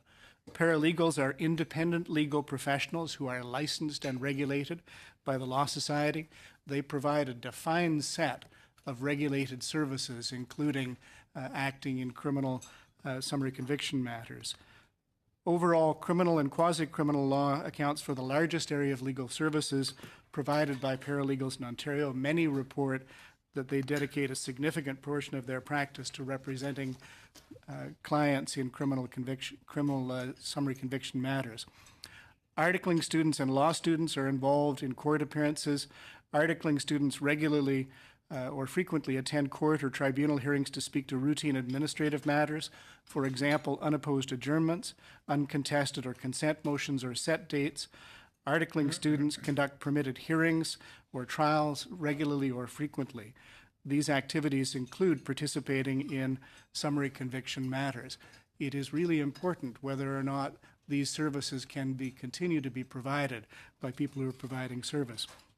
We acknowledge the common cause of the government and everyone here, which is to advance access to justice, reduce judicial delay, and enhance fairness. We recognize the bill includes provisions with that in mind and with that effect. However, this provision, the increase of 6 months for these summary conviction offenses to 2 years less a day, raises 3 significant issues. Ms. Clément will address the first 2. Tout d'abord, en rendant des peines potentielles. First of all, with respect to summary convictions, you are reducing the possibility of representation, which affects access to justice. At the present time, Ontarians who can't afford a lawyer and who are not admissible but who are admissible to legal aid can turn to law students or articling students in legal clinics. If this option is eliminated, it is probable that the most vulnerable will be looking at longer terms and will not be represented. Not only will they not have access to justice, but because of the people that are representing them may well be less familiar with all of the law, they will have less ability to be well represented. Secondly, there can be a negative effect for Aboriginal groups, as you've heard from our colleague earlier, who are overrepresented in the justice system. research shows that when Parliament increases sentences, the courts feel that they have to impose longer sentences. It's a concern, particularly since Aboriginal peoples, Indigenous peoples, represent a much higher rate of incarceration in our penitentiaries. My daughter was a law student a year ago. She represented a person who was accused in a summary conviction matter. They were accused of switching a label on a bottle of hair shampoo, and they were accused of theft under. My daughter, being a legal aid student in the clinic, was able to provide legal services to this person that would not otherwise have been available. If a law student cannot do that, if an articling student cannot do that, if a paralegal cannot do that, there is a real risk that people in those situations who are not able to get legal aid and who are not able to afford a lawyer will be rendered unrepresented in the criminal law system. And to take the point which was made about the immigration point in the prior panel, if, and this would be unlikely on these particular facts, there was a 6-month instead of a 7-month instead of a 6-month sentence imposed, that person would not be able to appeal to the Immigration Appeal Division from a removal order. They would lose that right. We have a system which, in the summary conviction area, has less serious and more serious offenses. The risk here is taking away representation and increasing consequences for that set of lesser important but still nonetheless important offenses. In Ontario, we have a special concern as well. We have designed and implemented a system of paralegal representation. We have designed, based on the 6-month maximum, education, training, licensing, conduct. We have created a system whereby licensed paralegals are able to provide these services. Whether this licensing regime is based on the 6-month limit, if we were to design a system for a 2-year limit where everyone who is charged with an offense punishable by summary conviction had the risk of up to 2 years, we would have to revisit, or the provincial government, if they were given that authority, would have to revisit the entire paralegal system in Ontario to be able to provide proper representation.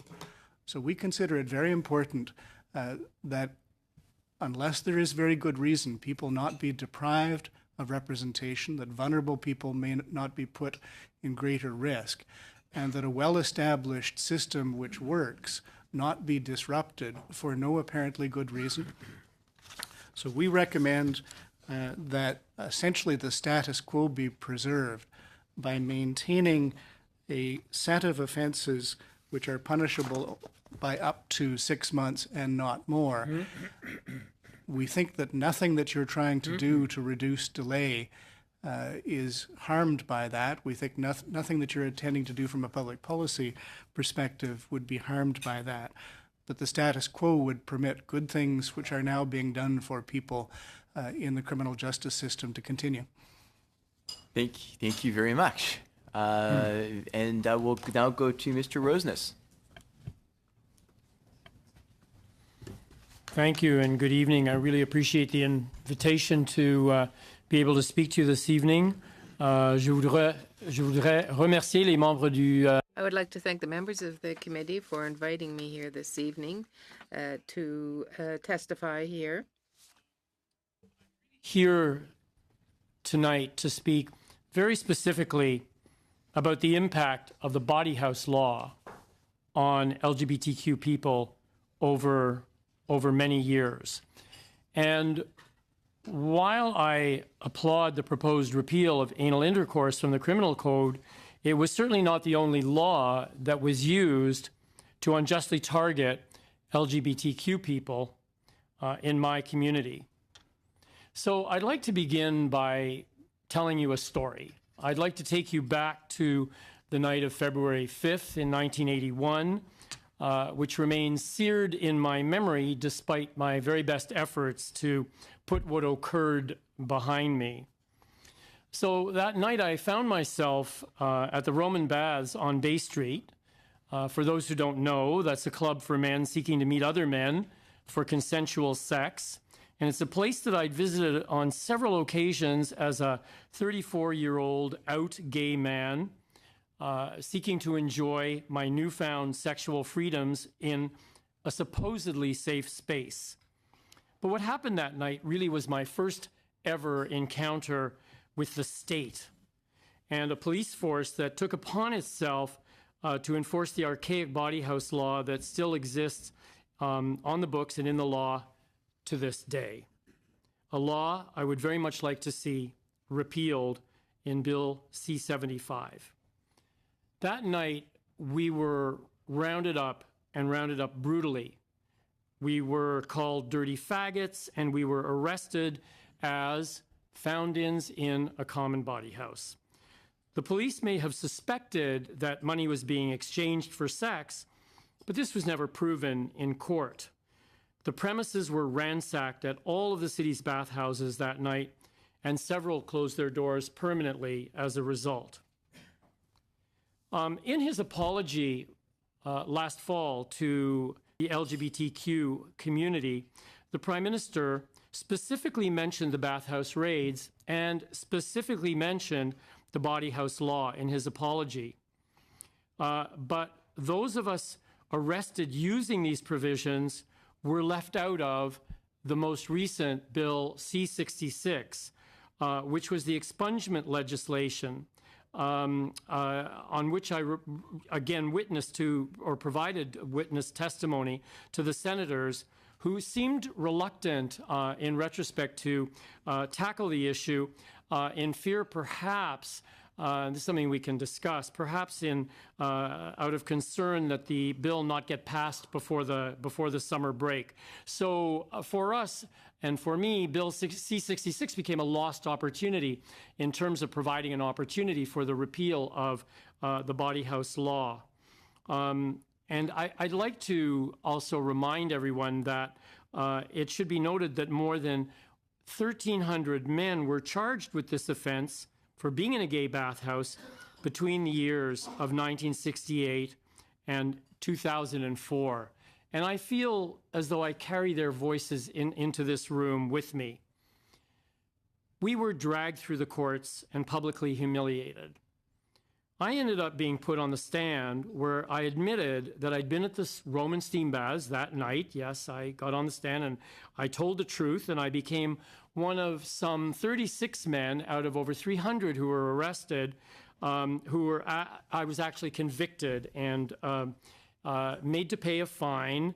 In my case, it was an insignificant amount, but it was insignificant really compared to the sense of shame that I and many other men were made to feel as our names were read out in open court and dragged through the press at the time.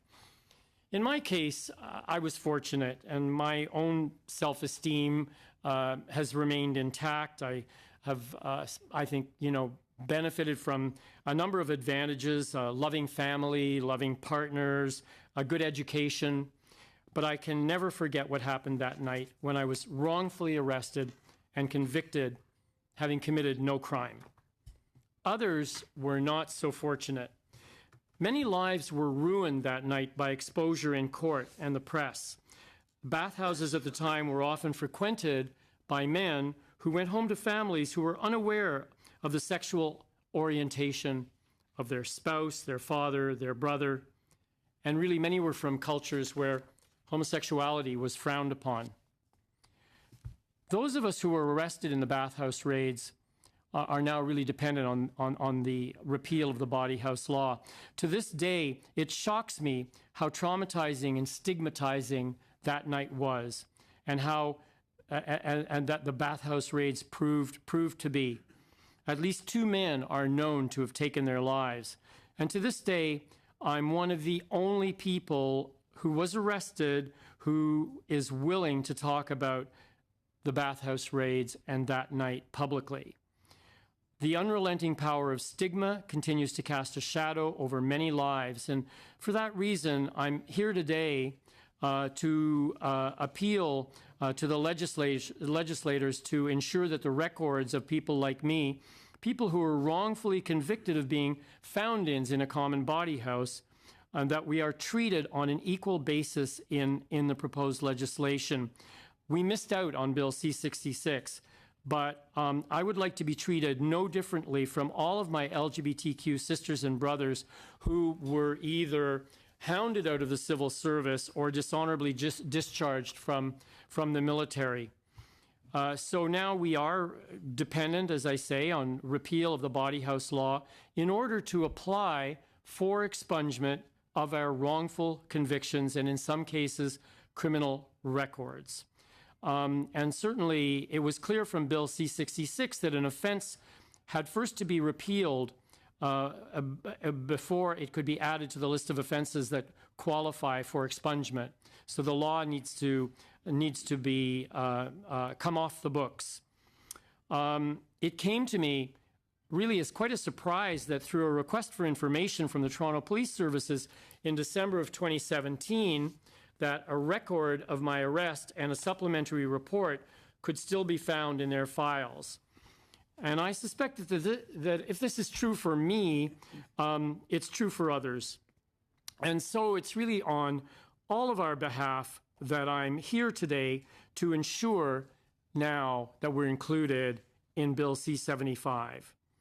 People who are wrongfully arrested in the bathhouse raids, I believe, have every right to request inclusion under the same law that offers expungement to others and to feel part of the government's apology. The Body House laws were among the laws used, in the words of MP Randy Boissonnault, to victimize LGBTQ2S+ people systematically. Give you the proper quote. Bill C-75 now gives you the opportunity to correct this oversight. And I think it would be a grave miscarriage of justice to ignore this opportunity and to deprive us, all of us, of our right to equal justice under the law. I think it's time to put 19th century notions of indecency behind us. Only those acts which are non-consensual or cause harm to others should be prosecuted under more appropriate sections of the criminal code. Also, I would like to say that I stand in solidarity, really, with people in the sex work community, because I understand firsthand the harm that was caused by the Body House Law. I also stand with others in recommending that the bill be amended to repeal laws that have been unjustly used against our communities, including laws related to obscenity, immoral theatrical performance, indecent exhibition, and nudity. I know my colleagues next week will be speaking further to some of these issues. It's essential, in my view, that we create some closure around these painful moments in our history. There are those who will say that the raids came about due to attitudes and opinions, that is to say, prejudice against and fear of homosexuals and homosexuality that were prevalent in society at the time and yet persist to this day. Laws do not necessarily change prevailing attitudes, but they are absolutely necessary, in my view, for the protection of our human rights. And they represent a necessary step in the ongoing struggle to promote tolerance and respect for difference in Canadian society. And so, I hope that you will take this opportunity while you're addressing delays in the judicial system and looking at the matter very broadly through this legislation, to remember those of us who were arrested back in 1981 and over the years from 1964 into the 2000s, and that you will ensure that this time around the Body House Law is repealed in Bill C-75. Thanks very much. Merci beaucoup. Thank you very much for coming here and telling us that poignant story and having the courage to do so. Thank you. So we'll now move to questioning. Mr. Cooper. Great. Thank you, Mr. Chair. My question is to Mr. Mercer or Ms. Clement.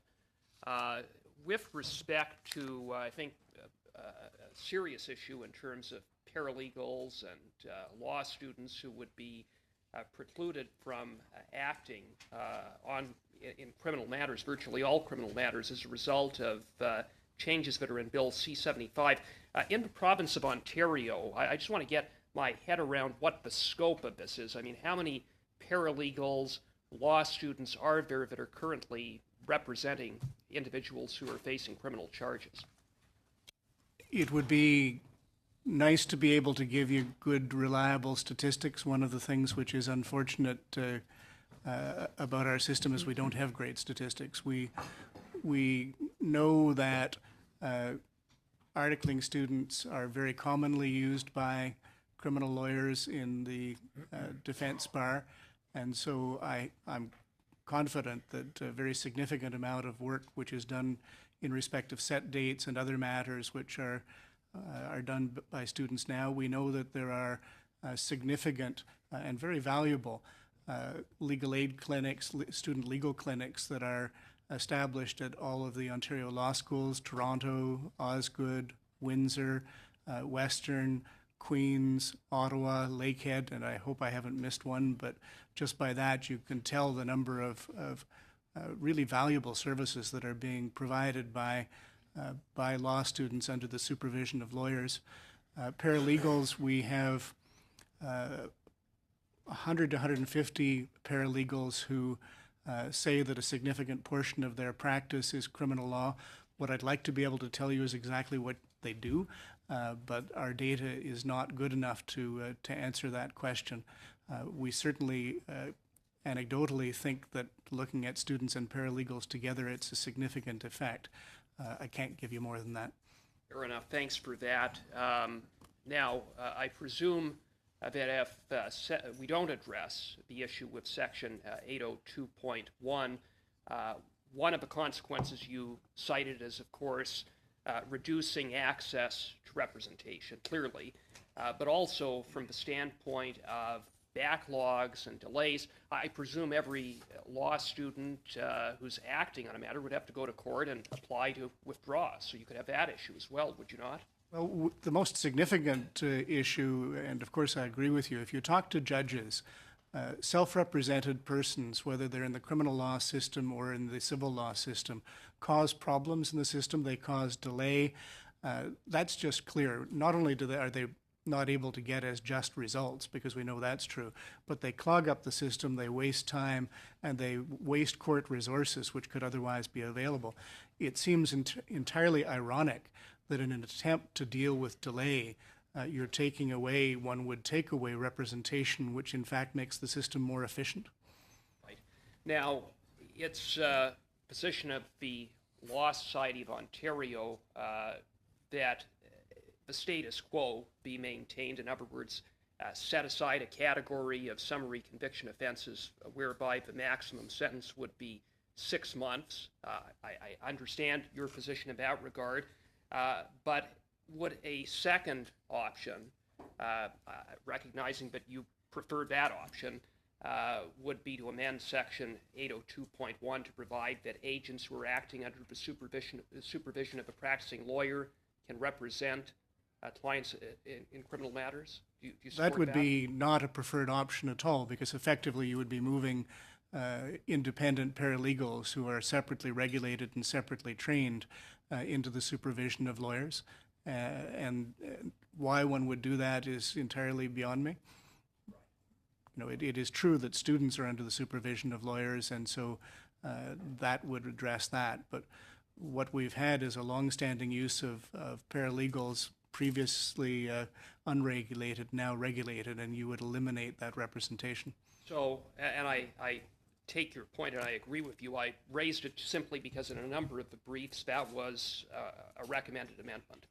So to that end, if in fact we leave the 1 year for the offenses as up from 6 months, do you have any suggestion, any proposal of an amendment that could be put forward that would allow agents to continue acting on behalf of clients in criminal matters? Well, so long as the criminal code limits agents' use to 6 months, And if there are no 6-month offenses, there's no good way through that.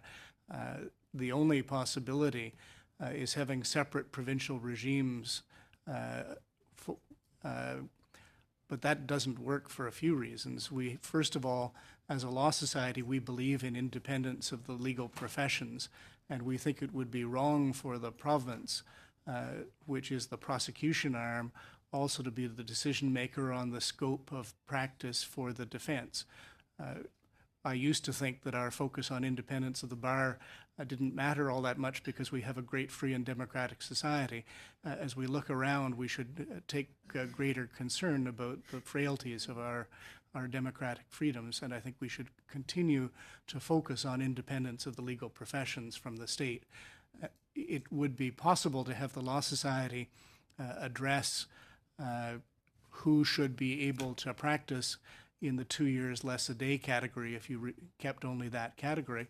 The problem is that we've designed a licensing regime, a training regime for licensed paralegals that's up to 6 months.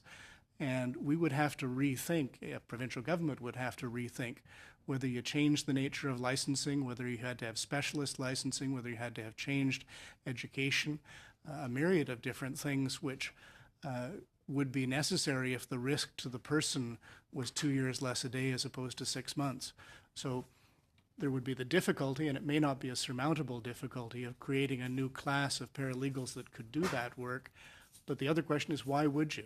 There's no problem that needs to be addressed. We have a good system that works for the 6-month category. Thank you. Mr. Boissonneau.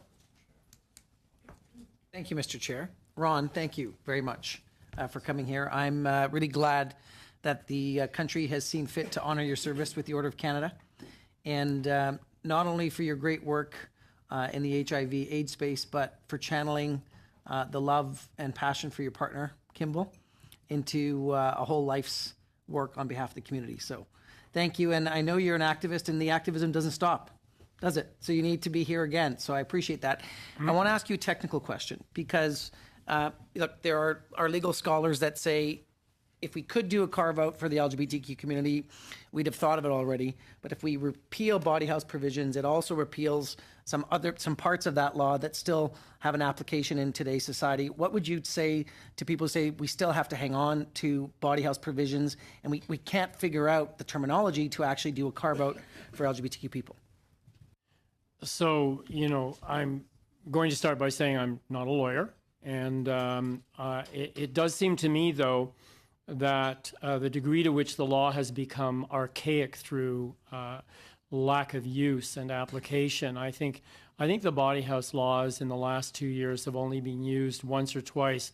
I would ask the question, and probably throw it back to you, what other remedies exist in the law?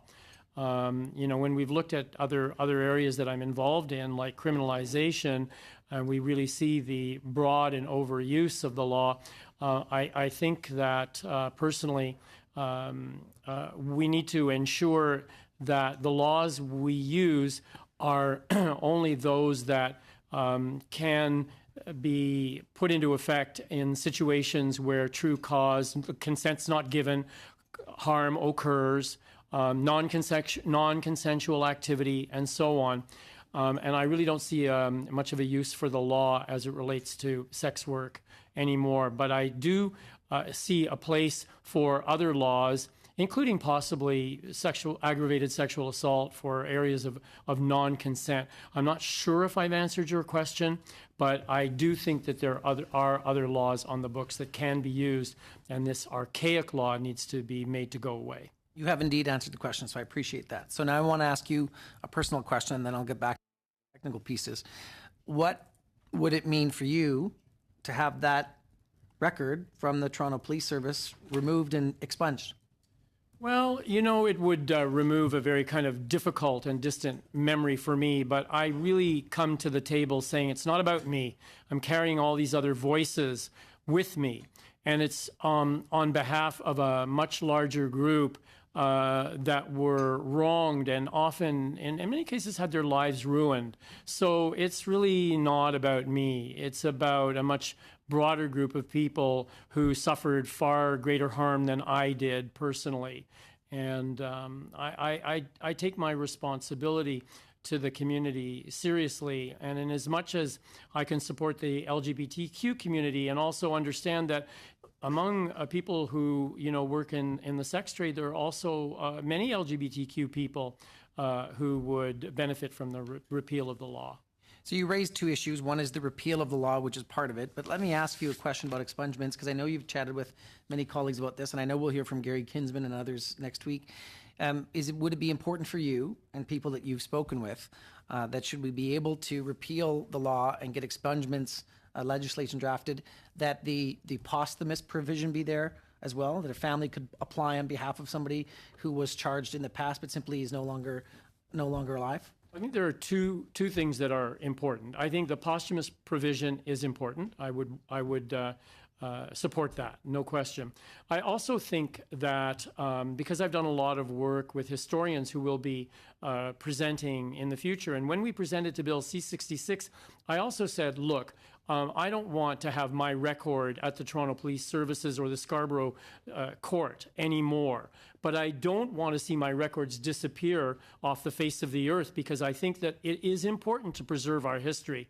So I would also add to your point that I would very much like to see the preservation, with my express permission, of our documents and with agreement in the historical archives of places like the Archives, which just changed their name from the Lesbian Gay Archives in Toronto. It's just one example. I would like to see the records preserved, if possible, and under our express permission that way. So noted, and that is one way to do it, with express permission from people if that's in the legislation. The other way to do it with existing provisions is for an access to information to occur before the record is expunged, and then you have both sets of data. So that is a way that would require no legislative change in the current present form to take that. Mr. Chair, do I have a minute? I need to go to Mr. Rudin. Thank you, Ron. Really appreciate your testimony. Mr. Rudin, I want to just understand from the Aboriginal Law Society's perspective, your organization, the Legal Services, why is the administrative provisions, how is that so helpful to the community, decriminalizing the administrative provisions and the Gladue principles to bail? In which jurisdictions will that allow us for that to be evenly applied? I'm referring specifically to administration of justice offenses. So 2 points. One of the things that we know is that there's a huge use of administration of bail conditions that are unnecessary. One of the most prevalent are the conditions that say to someone who's an alcoholic, you can't drink. And as Ms. Deschman said, people will say anything to get out of jail. They're given conditions that don't actually relate to concerns about public safety, are not actually related to the offense itself, but allow them to continually be picked up and accumulate greater and greater criminal records. And as I said, the data shows, and there's a lot of data shows, that Aboriginal people not only face more and more restrictions, but they are picked up for those restrictions. And so if we take away the jail option, then that makes a big difference. Ultimately, what I would hope would happen is people would stop imposing conditions that are foolish. In terms of the Gladue provision, there is a recognition in some but not all provinces that Gladue provisions apply to bail. Saskatchewan, there is a division in the court in Saskatchewan about its application. It's not clear in Quebec. There's not been a major court case on that in Quebec either.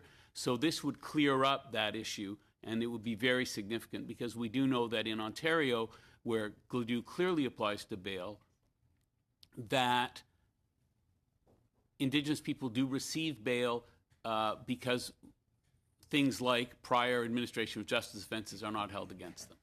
Thank you very much. Thank you, Mr. Rankin. Thank you very much. Mr. Rosenus, I just want to say I don't have a lot of time because we're running late, but I also want to salute you for your bravery, and I want to congratulate you for your remarkable advocacy that led to you getting the Order of Canada, our nation's highest award. And your testimony today I found very moving and very effective. I should say, however, that I'm very concerned about the ability of this committee to do what you properly ask us to. It would be my hope that we can recommend the repeal of Section 210 sub 1 of the Criminal Code. Indeed, Clause 75 of Bill C-75 talks about that as a reclassified offense to 2 years less a day. You'd think we would be able to do what you suggest, at least to recommend it. I'm advised by Legislative Counsel that it may be inadmissible for us to do that, so we're going to be looking to the chair to see if we can indeed do what you properly recommend. The time available I'd like to spend with Mr. Rudin, if I could. I found your testimony on the reverse onus on bail, particularly the dual charging phenomenon that you told us about, to be very powerful. And I have to repeat what you said. Over 40% of women in custody today are Indigenous. And you say this provision of the bill will make a shameful situation even worse. That's a shocking thing to tell us. We have to fix that, therefore. How would we do so?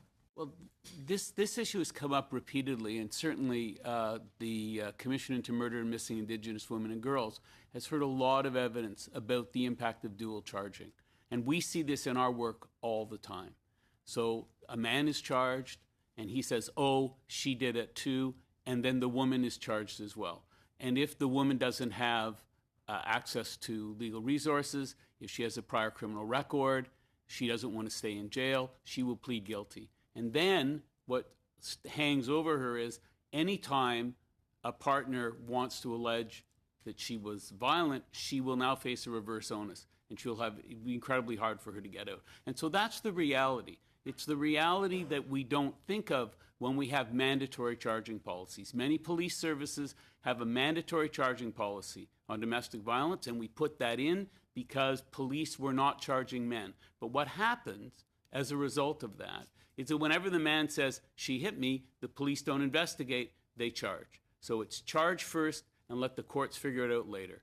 But if you don't get out of jail, if you're kept in custody, then the courts won't figure it out later because you're not going to wait that long. And therefore, what is your recommendation that we deal with this provision? I don't think you need the provision.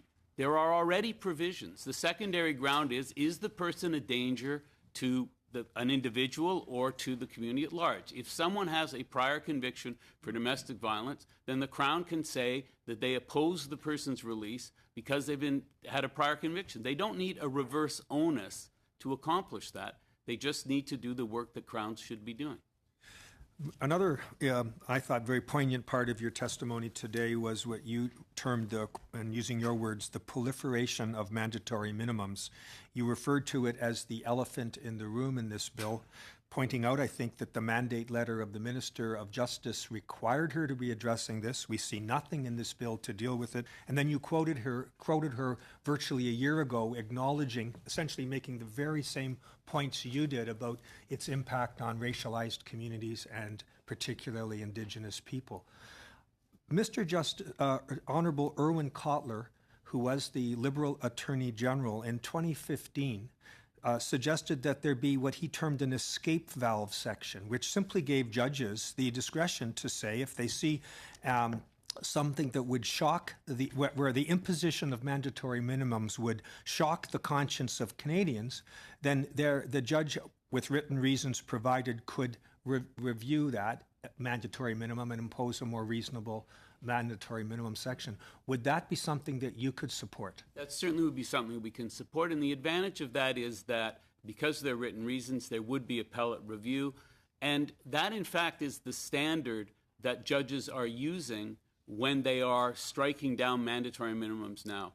But the difficulty we have now is we're striking mandatory minimums down one at a time. And that works for the one that's struck down, but all the ones that remain are still in force. And I believe we heard today from justice officials that they want to wait until it's all ready and it's a big bang theory or something, whereas where we could do justice now, they don't seem to want to go there. We can't wait. I mean, this is the thing. We have clients every day who are facing mandatory minimums who shouldn't be going to jail. And how long do we wait? I think it was very powerful because you quoted the Minister of Justice's very words to that effect, and yet here we are. So I appreciate your testimony. To Mr. Mercer, I want to say that what you said about Section 802.1 about the inability of paralegals and legal students to represent people, I believe was not intended by this bill, but nevertheless has a dramatic impact, as you say. I can remember when I was a law student at the University of Toronto, how many people we were proudly able to assist, but now we can't anymore thanks to this bill. It can't be what the government intended. Surely we can find a way to fix it, and I agree with you, it can't be left to the Law Society. That's just wrong in terms of an independent bar. So we have to do our job to fix what I think was an oversight in this bill. I can assure you from the province of British Columbia, we'll be hearing testimony later, the exact same issues come up and have been brought to my attention as well. So thank you for speaking to that today. Thank you. Thank you. Thank you very much. Mr. Varani. How much time do I have, Mr. Chair? You have 6 minutes. 6 minutes, perfect. Thank you. So I want to say thank you and welcome to everyone. I apologize, I missed some of the oral testimony, but I've read many of the briefs. I want to say welcome to a constituent, Mr. Mercer. Thank you for being here and your submissions. Mr. Rudin, I had some questions for you. So we heard some testimony earlier today about peremptories. Your brief says peremptories, thumbs up. Getting rid of peremptories, thumbs up, in terms of what this bill is proposing. The CCLA, an entity we all know, every lawyer in the country knows the CCLA, said to us, getting rid of peremptories, thumbs down. Can you explain to us why it's important to the Indigenous community that you serve to remove peremptories? We know that Indigenous people are underrepresented in juries. They don't appear in juries for lots of reasons. But one reason is because when they show up for a trial that they'd like to be involved in, they're kicked out because they're Indigenous. And we know that not just because of the recent Gerald Stanley trial, but we know that from the 1980s, the trial of the individuals who were charged with killing Helen Betty Osborne. The Aboriginal Justice Inquiry of Manitoba specifically recommended the elimination of peremptory challenges in 1991 for that reason. And so you can't get people to want to participate in a court process if they feel that they're going to be kicked off the jury whenever they may have an interest because someone is alleged to have done violence against an Indigenous person. Your support of the removal of peremptories extrapolate to other racialized communities, particularly the Black Canadian community, which is equally overrepresented? Yeah, there's no, when you see, if you've ever watched people use peremptories, and I've seen them where every Black person is kicked off a jury. The Crown will say, okay, no Black person, because what you can never do is kick white people off a jury. You can't do that because there are too many of them. But you can kick everybody else off. So the idea that peremptories somehow lead to more diverse, use of peremptories lead to diverse juries, it's not true. Can I ask you a question that may be a bit more, zooming out a bit on the issue about any creative ideas about the diversification of the jury pool? So yeah, I think Kent Roach is going to be talking about this a lot. The jury pool issue, though, is often provincial. So it's the rules in each province that often lead to this problem. So in Ontario, the problem was that to be on the jury, you have to be on the municipal assessment roll. First Nations people aren't on municipal assessment rolls, so an alternate system had to be created that didn't work. And so that is an issue that each province has to look at. But I think, and Kent will talk about this tomorrow, there are things that judges can do, that we can do to try and ensure that we do have representative juries and force jury panels to be more representative. Okay, and I apologize if you covered this in your oral, your testimony, or your, sorry, I'm just in legal mode. But with respect to, do you have any comments on, we heard a lot this earlier this afternoon about police officers and routine evidence going in via affidavit as opposed to cross-examining witnesses, cross-examining the officer in a criminal proceeding. Do you have a perspective on that from the Indigenous clients you serve or other racialized communities? We certainly share those concerns about routine evidence. There's lots of information that comes out if you can cross-examine officers. Why did you choose to stop this person? Why did you search this person, etc. That you won't be able to get at necessarily in the routine evidence process. Okay. You have another minute and a half if you want. So just in this last minute and a half, so we're really hearing a lot, I'll confess that it's a bit intellectually challenging, but on the reverse onus and what we're trying to do in terms of addressing head-on intimate partner violence, it's a big commitment of our government. It's a big commitment what we're trying to do in this legislation. And as Mr. Rankin pointed out, what you're doing is you're saying, well, there's going to be this big unintended consequence. So I hear you. I hear what you just said. I've read your brief. In terms of, you talked about the concept of dual charging, but my understanding of the bill is that the reverse onus would kick in if there was a earlier conviction. Is it just, there's a subtle difference between being charged versus actually being convicted? But I guess, would you say that the women in this world of mandatory charging, the women that are charged are also gathering a conviction, which therefore leads them to have a potential of having their bail denied on the back end? That's exactly right. That's exactly right. And then often, again, the last panel you heard from Ms. Deschman, I mean, for many Indigenous women, just getting bail is a challenge. So think about it. You have a prior record for something else. You're charged with an offense. You're charged with assault along with your partner. You're not going to get bail. So what do? Well, you're going to plead guilty because you want to get out of jail. But now you've got a domestic violence charge against you. So then the next time, if there is a next time where you want to allege violence against your partner, he can say, oh, she did it too, and now you've got a reverse onus facing you. So you're never going to get out of that cycle. So what the difficulty with reverse onuses are, in many ways, they're lazy, right? I mean, do the work. If there's a concern for public safety, then make that point.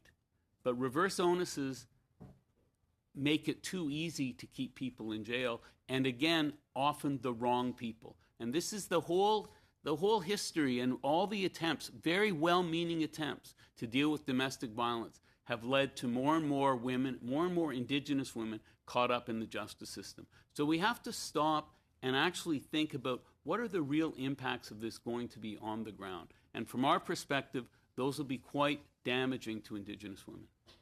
Thank you. Thank you very much. So given the time, and we're past 7:30, I want to thank the members of the panel for coming before us today. Again, incredibly helpful. And I'd like to thank my colleagues for your patience today. And we will resume our next meeting tomorrow at 3:30. Meeting adjourned.